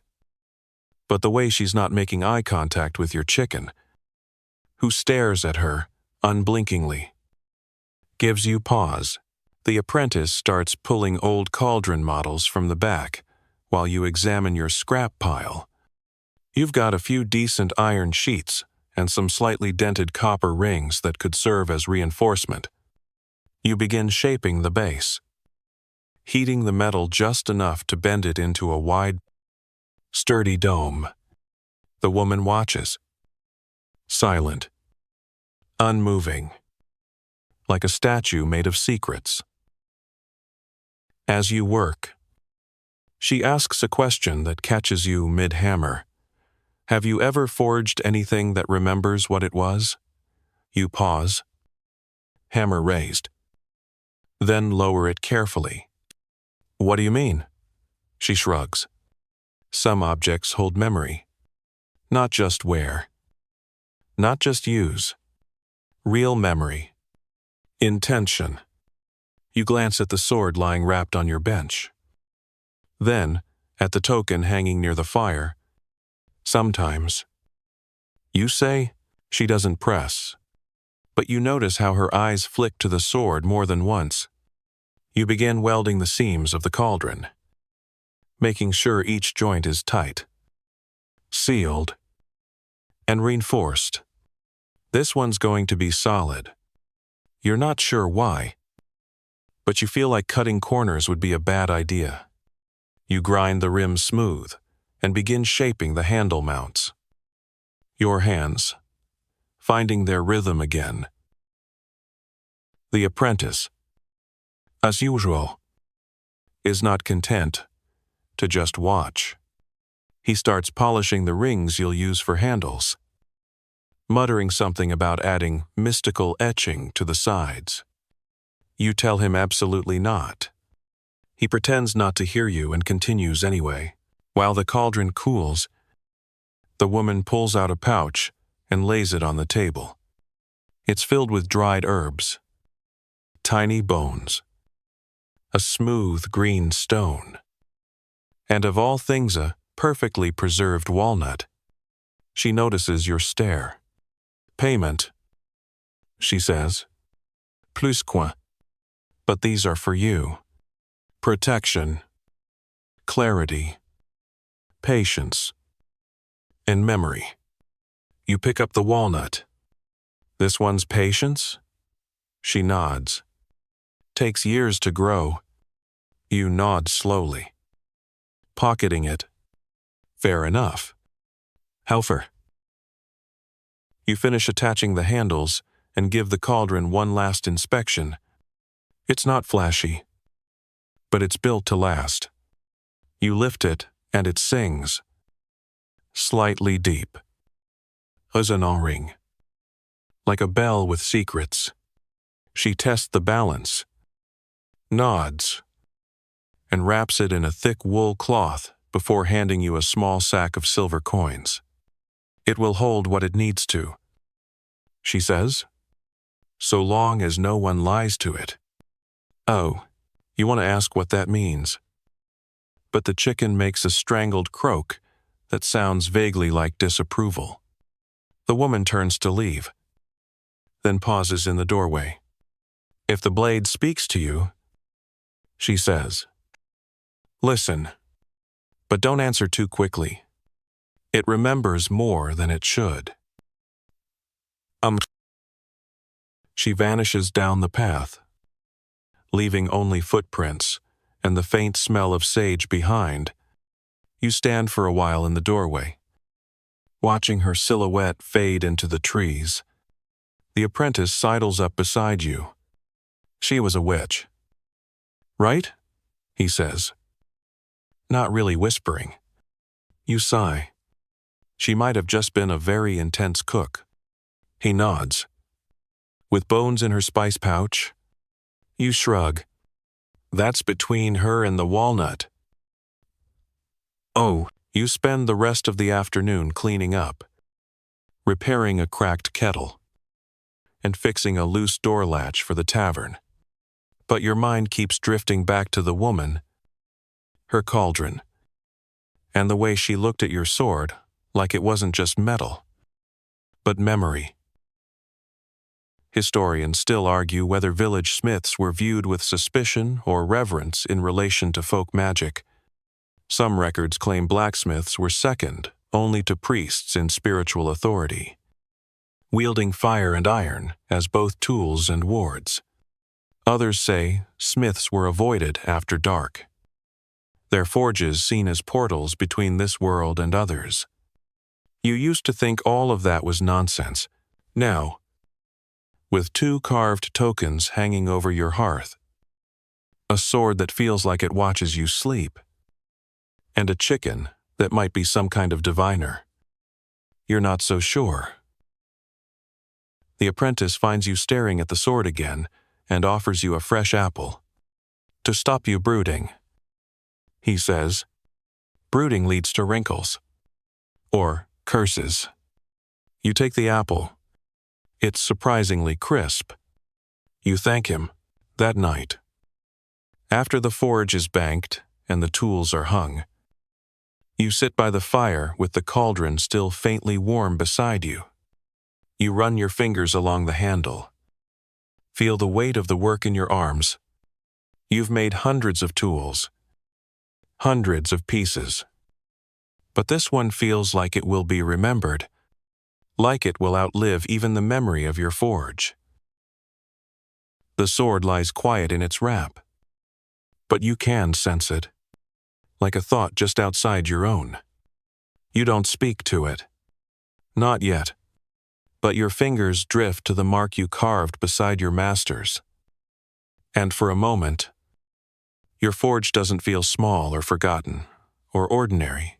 It feels like part of something older, something that remembers. You wake to a faint breeze slipping through the cracks in your roof, carrying the scent of wet earth and smoke from distant hearths. Your bones protest as usual. But today, there's something different in the air, subtle tension, like the moment before a storm breaks. You stretch carefully, noting the calluses on your hands feel raw, as if the sword's weight has seeped into your skin overnight. The apprentice is already awake, quietly sweeping the forge floor with surprising dedication. You nod in approval, but say nothing. There's too much to think about.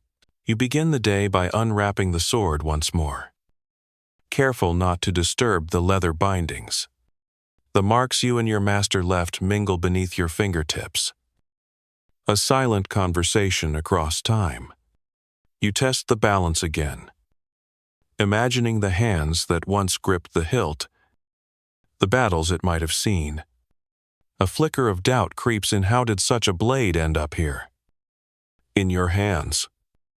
In this forgotten village? And what price comes with wielding it? The apprentice brings you a fresh cup of weak ale. A small gesture of companionship. You sip it slowly, eyes drifting to the half-finished tools scattered around the bench. A pair of hinges waiting for final shaping. A bent horseshoe in need of straightening, and a crude iron pin the blacksmith's wife dropped off yesterday. Historians still argue whether the symbolic weight blacksmiths bore in medieval society was earned or imposed. Some claim smiths were revered as guardians of fire's mysteries. Others insist they were simply tradesmen, caught between reverence and suspicion. You think it depends on the day and the company. Mid-morning. A commotion outside draws your attention. Villagers gather near the market square, voices rising in concern. You step outside to see a group surrounding a broken cart wheel, another victim of the village's unforgiving roads. The Reeves' son is nowhere in sight. But you spot the tanner's boy trying to sneak away. Mud smeared across his face. You gather your tools and make your way over. Already anticipating the repair. The wheel's wooden spokes are splintered. The iron rim bent beyond easy repair. You'll have to forge a new rim. The apprentice fetches bellows while you begin preparing the metal. Sparks fly. The fire breathes. And the clang of your hammer soon fills the air. As you work, the woman in the cloak returns quiet as a shadow. She watches from a distance, hands folded, eyes sharp. You nod a greeting but say nothing. She nods back, then slips away before you can ask. The apprentice whispers, "She's like a ghost. You agree silently. Ghosts have a habit of lingering in the forge. By afternoon, the wheel rim is ready, the wood patched, and the cart rolling once more. The Reeves' son returns, apologetic but grinning. You tell him next time. Try not to let the pigs near the wheels. He laughs nervously. Later, the village healer arrives with a broken iron cauldrona, different one, smaller, meant for tinctures and salves. She's anxious about it. It mustn't leak. She says, you assure her you'll make it better than new. You spend the rest of the day melting scrap iron, hammering thin sheets, and shaping a vessel designed for quiet magic rather than cooking. The apprentice helps, holding the cauldron steady as you shape the rim, welding carefully. It feels different, lighter, more delicate, but no less important. As twilight deepens, you find a quiet moment to unwrap the sword again. This time, you notice something new. Faint runes etched along the blade's fuller, almost invisible, except in certain light. You trace them carefully, wondering if they hold the key to the sword's true purpose. The apprentice watches you, eyes wide. Are those magic? He asks. You smile faintly. Maybe just old smith's marks. Or warnings. He shivers. Warnings sound more fun. Oh, you wrap the sword once more and hang the new token she left, and small iron leaf entwined with knotwork beside the others. The forge feels less like a workshop and more like a shrine. The chicken clucks from her perch, and for a moment, you think she's judging your entire life's work. You laugh softly, thankful for the normalcy. As night falls, you bank the fire carefully and settle onto your pallet. Your muscles ash. Your mind races, and the sword rests beside you, a heavy promise waiting for the dawn. You wake to the sound of a distant bell tolling, its mournful clang slicing through the morning fog, like a blade through cloth. The day feels heavier than usual, the air thick with moisture and something less tangible anticipation. Maybe, or the weight of stories yet told. You stretch slowly, every joint protesting the movement, as if reminding you of the many days spent at the anvil. The forge is cool, the ashes long cold, but the sword lies nearby, wrapped and waiting, as if it knows today might be different. The apprentice is already awake, pacing near the door with a nervous energy you don't recognize. He hasn't spoken since dawn, just fidgeted with a length of wire, as if it holds the answers to all your questions. You offer him a nod, and he nods back, eyes bright but worried. You begin your morning routine, lighting the fire with deliberate care, coaxing the embers to life. The bellows respond with a steady breath, and soon the forge glows warm enough to melt iron. You shape a handful of nails, their points sharp, and even the sound of hammer on anvil steady and reassuring. But your mind drifts back to the sword, to the markings you discovered, and to the woman's words. There are others. Mid-morning, a stranger arrives at the forge. Not the woman in the cloak you've seen before, but a mantle, broad-shouldered, with a beard flecked with gray and eyes that hold secrets. It carries no weapons, but his presence feels heavy, like a storm waiting to break. He introduces himself simply, "Call me Eamon." "Id." You raise an eyebrow. "You're not from around here." He smiles faintly. No, but I've been looking for a blade. His gaze flicks to the sword resting silently on your bench. You consider shutting the door, but something in his tone stops you. What blade? You ask. He steps inside, careful not to disturb the tools scattered about. One forged long ago, with a mark like no other. A blade that holds memory. You swallow hard. I have such a sword. His eyes narrow. I was told it might be here. The apprentice peeks around the corner, wide-eyed. You gesture for him to stay quiet. Eamon reaches out and lifts the sword carefully. You watch as his fingers trace the knot and leaf engraving, then pause over the faint runes along the fuller. He murmurs, Virilin. Your heart skips. How do you know that name? You ask. Voice barely above a whisper. He sighs. Because I was part of what forged it, and I've come to claim what's mine. The forge feels smaller suddenly. The walls pressing in as the past rushes forward. You step back, hand inching toward your hammer. This sword isn't just yours. It belongs to those who wield it with purpose. And? Eamon's gaze hardens. Then let us see if you are worthy. The apprentice gasps. And you cast a warning glance. This is not a game. But Eamon ignores you, drawing a small blade from beneath his cloak.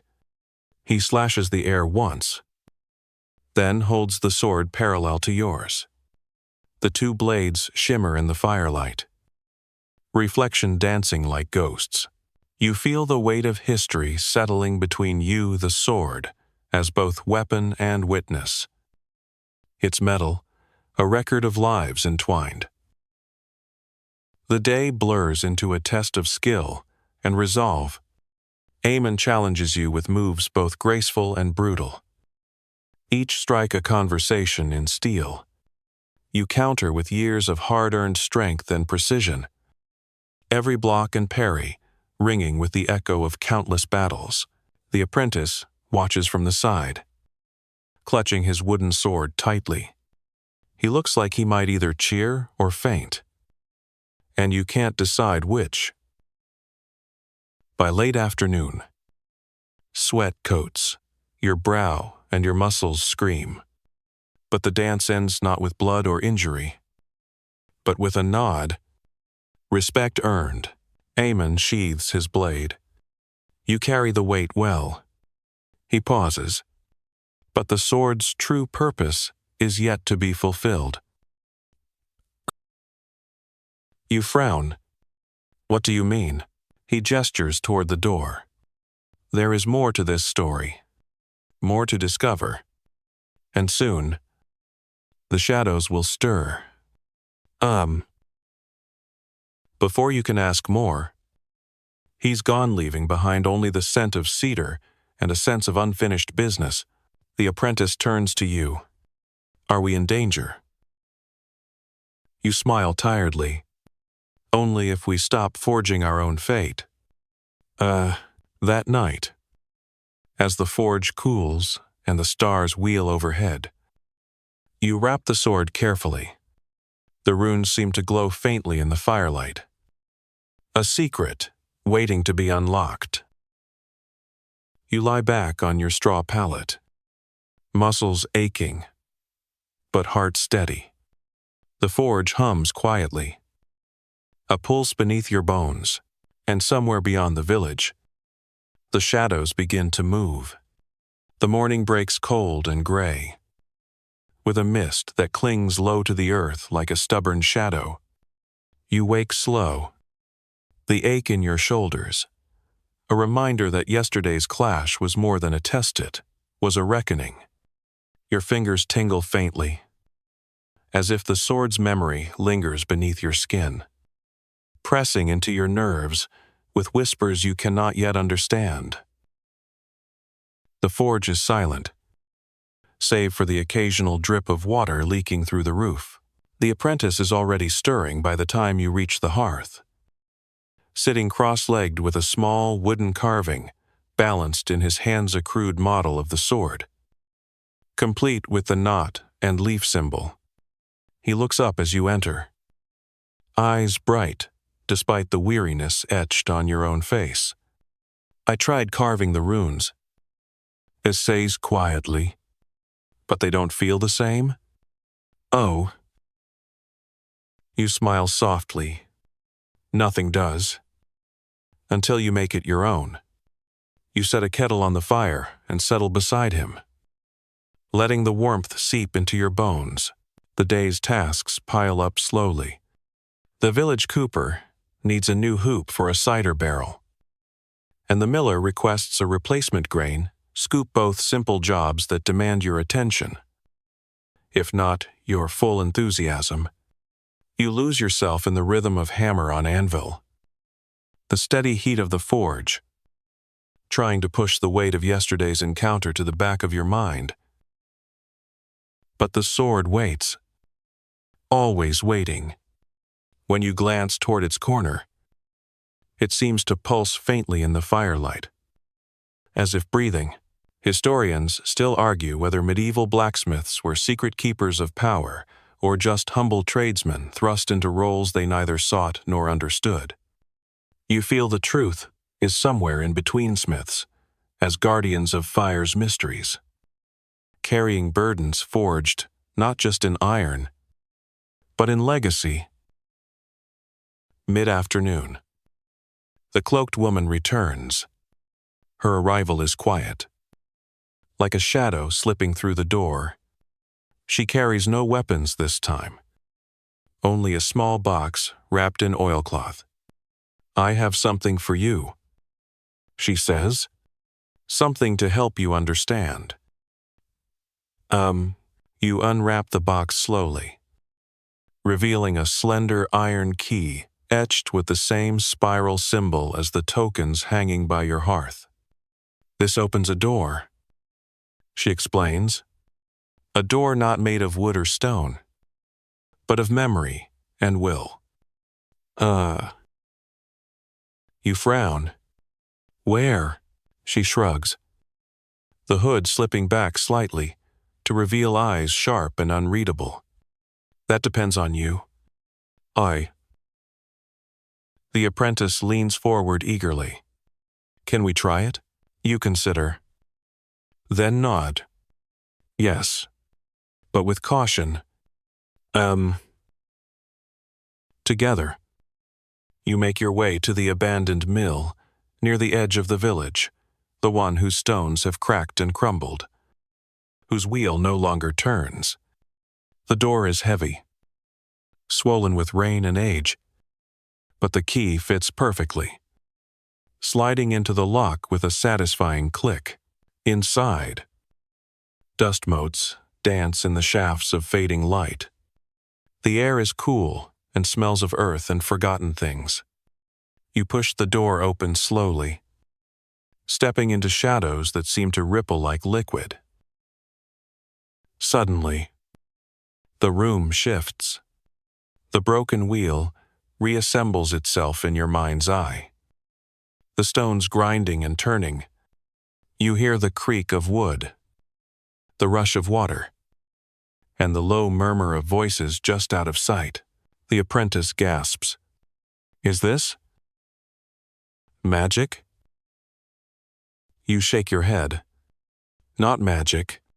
Memory. The forge of time.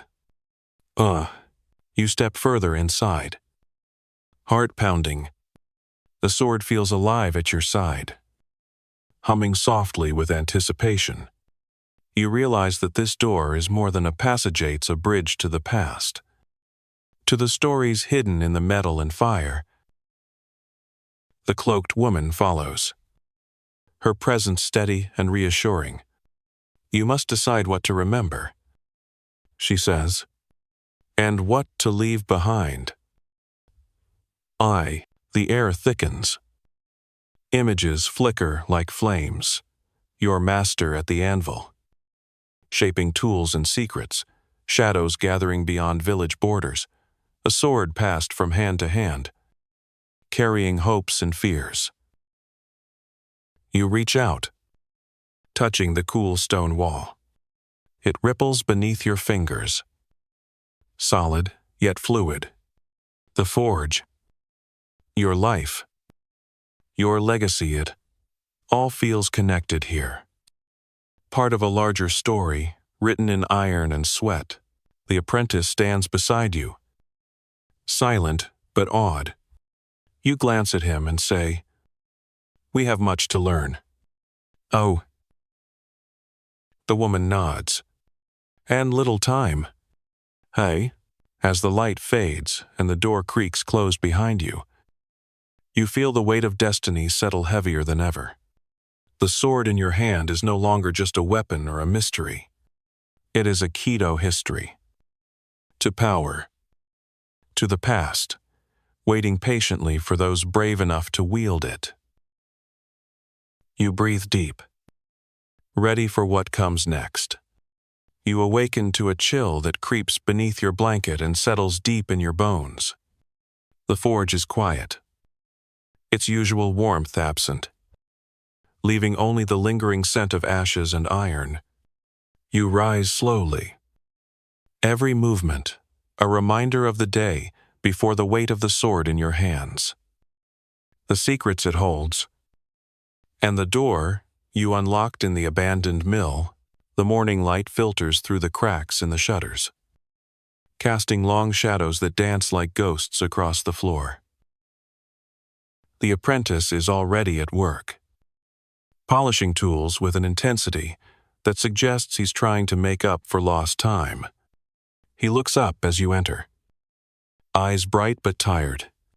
"Did you dream of the forge last night?" he asks. You nod, recalling the flickering images of your master, the sword, and the whispers of a legacy you never asked for. You begin the day with simple tasks, repairing a broken horseshoe, forging nails for the carpenter, and shaping a new latch for the village gate. Each strike of the hammer is a meditation, a momentary escape from the swirling questions that haunt your mind. Yet, the sword remains ever present, a silent companion that hums with a life of its own. Midday brings an unexpected visitor, the village healer. Clutching a bundle of herbs and a fractured iron needle. "Can you mend this?" she asks, her voice tinged with urgency. You take the needle, inspecting the delicate metalwork. It's not your usual task. But you agree, recognizing the importance of the tool for her work. As you set to repairing the needle, the apprentice watches intently, asking questions about the finer points of metalwork. You find yourself explaining patiently, realizing how much you've come to rely on his presence. His curiosity and enthusiasm are a balm against the weight of your own doubts. The afternoon unfolds with a steady rhythm of work and quiet reflection.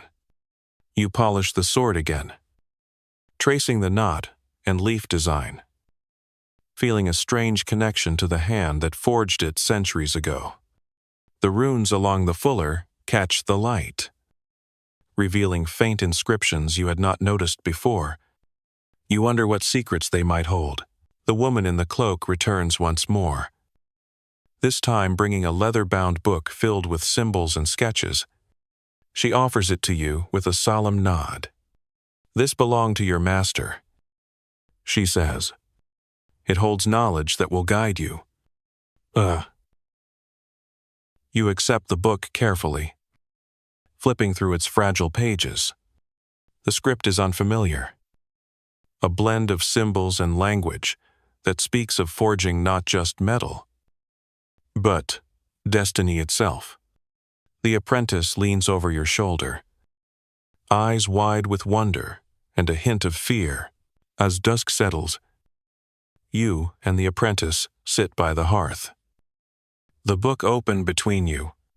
Together, you begin to decipher the text, piecing together fragments of ancient smithing techniques and cryptic warnings.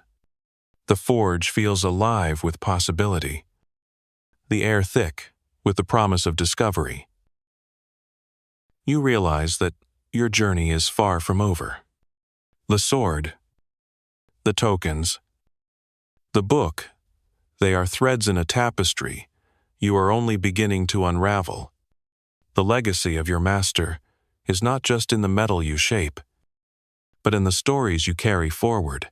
Night falls, and you bank the fire, the glow fading into a soft ember. The apprentice yawns, finally surrendering to exhaustion. You watch him, feeling a quiet gratitude for his steady presence. Lying back on your straw pallet, you clutch the sword gently. Its weight, now, a comforting reminder of purpose rather than burden. The forge is silent, but your heart is full of questions and hope. Tomorrow, you will continue forging not just iron, but your own path in this legacy of fire and steel. The morning light filters softly through the cracks in the walls, casting elongated shadows that sway gently with the breeze. You wake to the familiar ache in your muscles and the faint scent of wood smoke lingering in the air. The forge sits cold and dark, a hollow reminder of yesterday's revelations and the uncertain road ahead. The sword rests on its bench, wrapped carefully. Its presence, both a comfort and a challenge. The apprentice is already at work, hammering softly on a piece of scrap iron. His determination is infectious, a steady rhythm that draws you from the haze of your thoughts. You rise, stretching your stiff limbs, and begin preparing the forge. The fire takes quickly, licking eagerly at the bellows' breath, filling the room with warmth and the sharp scent of burning coal. Today's tasks are mundane but necessary. A set of hinges for the blacksmith's door, a horseshoe for the miller's old mare, and a new handle for a broken pitchfork. You dive into the work. Each hammer strikes a meditation, a way to ground yourself amid the swirling questions about the sword, the tokens, and the legacy. You are beginning to understand. Mid-morning, a messenger arrives, breathless and dusty, bearing a letter sealed with the mark of the abbey. You break the seal carefully and read the request. A swordsmith's aid is needed urgently in a neighboring village. One, grappling with threats both mundane and mysterious. The letter hints at a deeper unrest, an ancient conflict stirring beneath the surface of the land. The apprentice looks up, eyes wide with concern. "Should we go?" he asks. You consider the weight of the sword at your side and the responsibilities it brings. "We must," you reply. "But first, we prepare."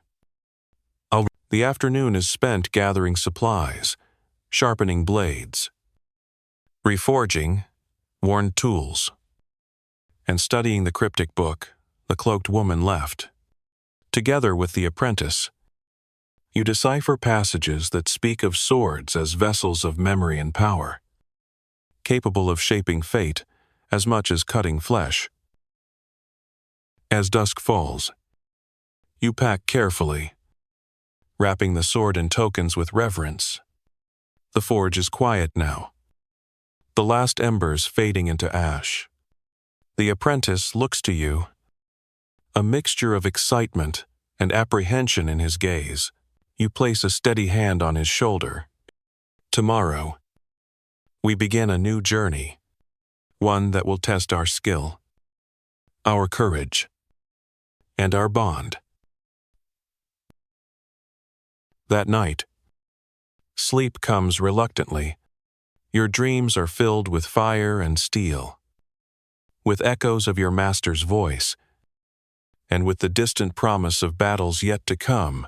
You awaken at dawn, ready to step beyond the walls of your village, sword in hand, carrying the weight of history and hope. The sun rises over the village, pale and hesitant, as if unsure whether to shine on a day filled with ordinary chores or extraordinary fate.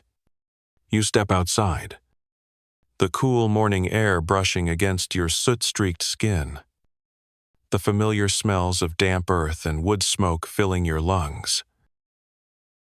The apprentice trails behind, backpack slung over one shoulder, eyes wide with a mix of excitement and nerves. Today, you leave the forge behind, carrying the sword that binds your past and future. Your path leads through the alder grove, where the light filters in soft beams, dappling the mossy ground. Birds sing songs that feel older than memory, and the quiet hum of the forest seems to pulse with unseen energy. You walk in step, your thoughts heavy with the legacy you bear, the questions you cannot yet answer, and the uncertain road ahead. The first village on your route is a small farming community.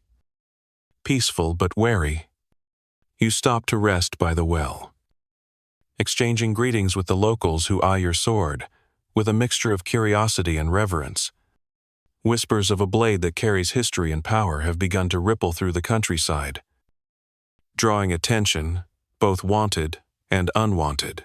You spend the afternoon repairing tools for the villagers, sharpening sickles, reforging plow blades, and fashioning nails for new barn doors.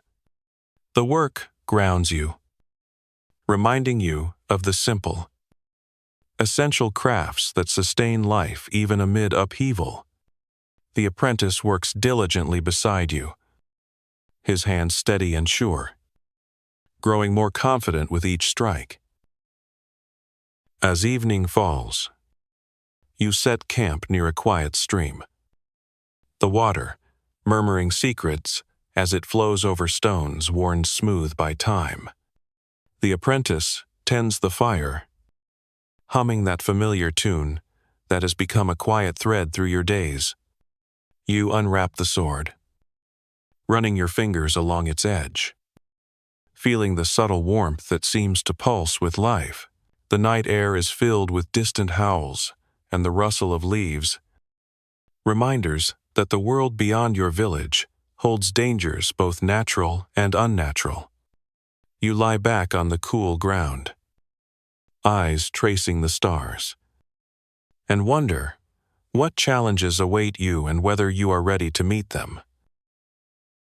Historians still argue whether medieval blacksmiths ever imagined their work would take them beyond village boundaries, into stories of magic, conflict, and destiny. You know your path is no longer just about forging metal, but about shaping your own story within a larger, unfolding saga. Sleep finally claims you beneath the open sky, the sword resting beside you like a silent guardian. The morning breaks with a gentle hush, soft light filtering through the canopy of trees as you and the apprentice pack your few belongings. The weight of the sword feels familiar now, less a burden and more a part of you, a reminder of where you've come from and the path you must follow. You take one last look at the small village that has been your home, the forge silent for the first time in years, and step forward into the unknown. The road ahead is winding and uncertain, stretching beyond hills and forests into lands whispered about in tales and songs. Each step carries the echo of iron striking anvil, the rhythm of a life forged in fire and sweat. You move with purpose, the apprentice beside you, both ready to face whatever awaits. As you travel, you share story-old legends, forgotten histories, and the quiet hopes that sustain you. The sword remains ever present, a link between past and future, memory and destiny. Together, you begin to unravel the mysteries that have long shadowed your life, discovering allies and facing challenges that test your skill, your courage, and your bond. Historians still debate the true power held by the hands of blacksmiths in medieval times, whether they were mere artisans or wielders of secrets that shaped kingdoms. You now understand that the truth lies somewhere in between, in the forging of not just metal, but stories that endure. The journey is long and arduous, filled with moments of doubt and triumph, quiet reflection, and fierce determination. You learn that survival is not just about strength, but about knowing when to wield the sword and when to lay it down. That legacy is not just inherited, but earned through choices and actions. As twilight falls on the final day of this chapter, you find yourself at the edge of a vast plain, the horizon stretching endlessly before you. The apprentice looks to you, eyes shining with resolve. You nod, knowing that this is but the beginning. You sheath the sword, feeling its reassuring weight, and take a deep breath. The forge, the village, the legacy, they have shaped you. But you are no longer bound by them. You are the smith of your own fate, the wielder of stories yet to be told. You smile, the fire of your spirit burning bright. And with that, you step forward into the dusk, ready to carve the future with the strength of the past. The day fades gently into night, the sky softening to a deep indigo, sprinkled with stars like scattered embers from a dying fire. You lean back, the earth cool beneath you, and feel the steady rhythm of your breath, slow and sure. A quiet lullaby. The sword rests beside you, not a threat, but a companion. Its weight, a comfort in the stillness. All the forge's heat, the hammer's strike, and the sparks flying in the twilight have shaped more than just metal. They have forged resilience, patience, and the quiet strength that carries you through long nights and uncertain days.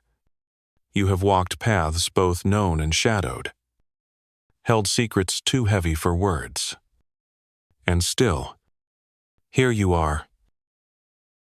The stories of fire and steel, of legacy and choice, settle softly in your mind like a well-worn cloak. The forge's glow dims, replaced by the soft hum of the night, a whisper of wind through trees, the distant call of an owl, the gentle murmur of your own heartbeat. You are home. Wherever the road leads, sleep comes now, slow and deep, wrapping you in its gentle arms. Your thoughts drift like embers, warm and flickering, carrying you into dreams where the sword sings softly and the forge never cools. Rest well. Tomorrow waits with its own stories to be shaped, its own fires to be tended. Sweet dreams.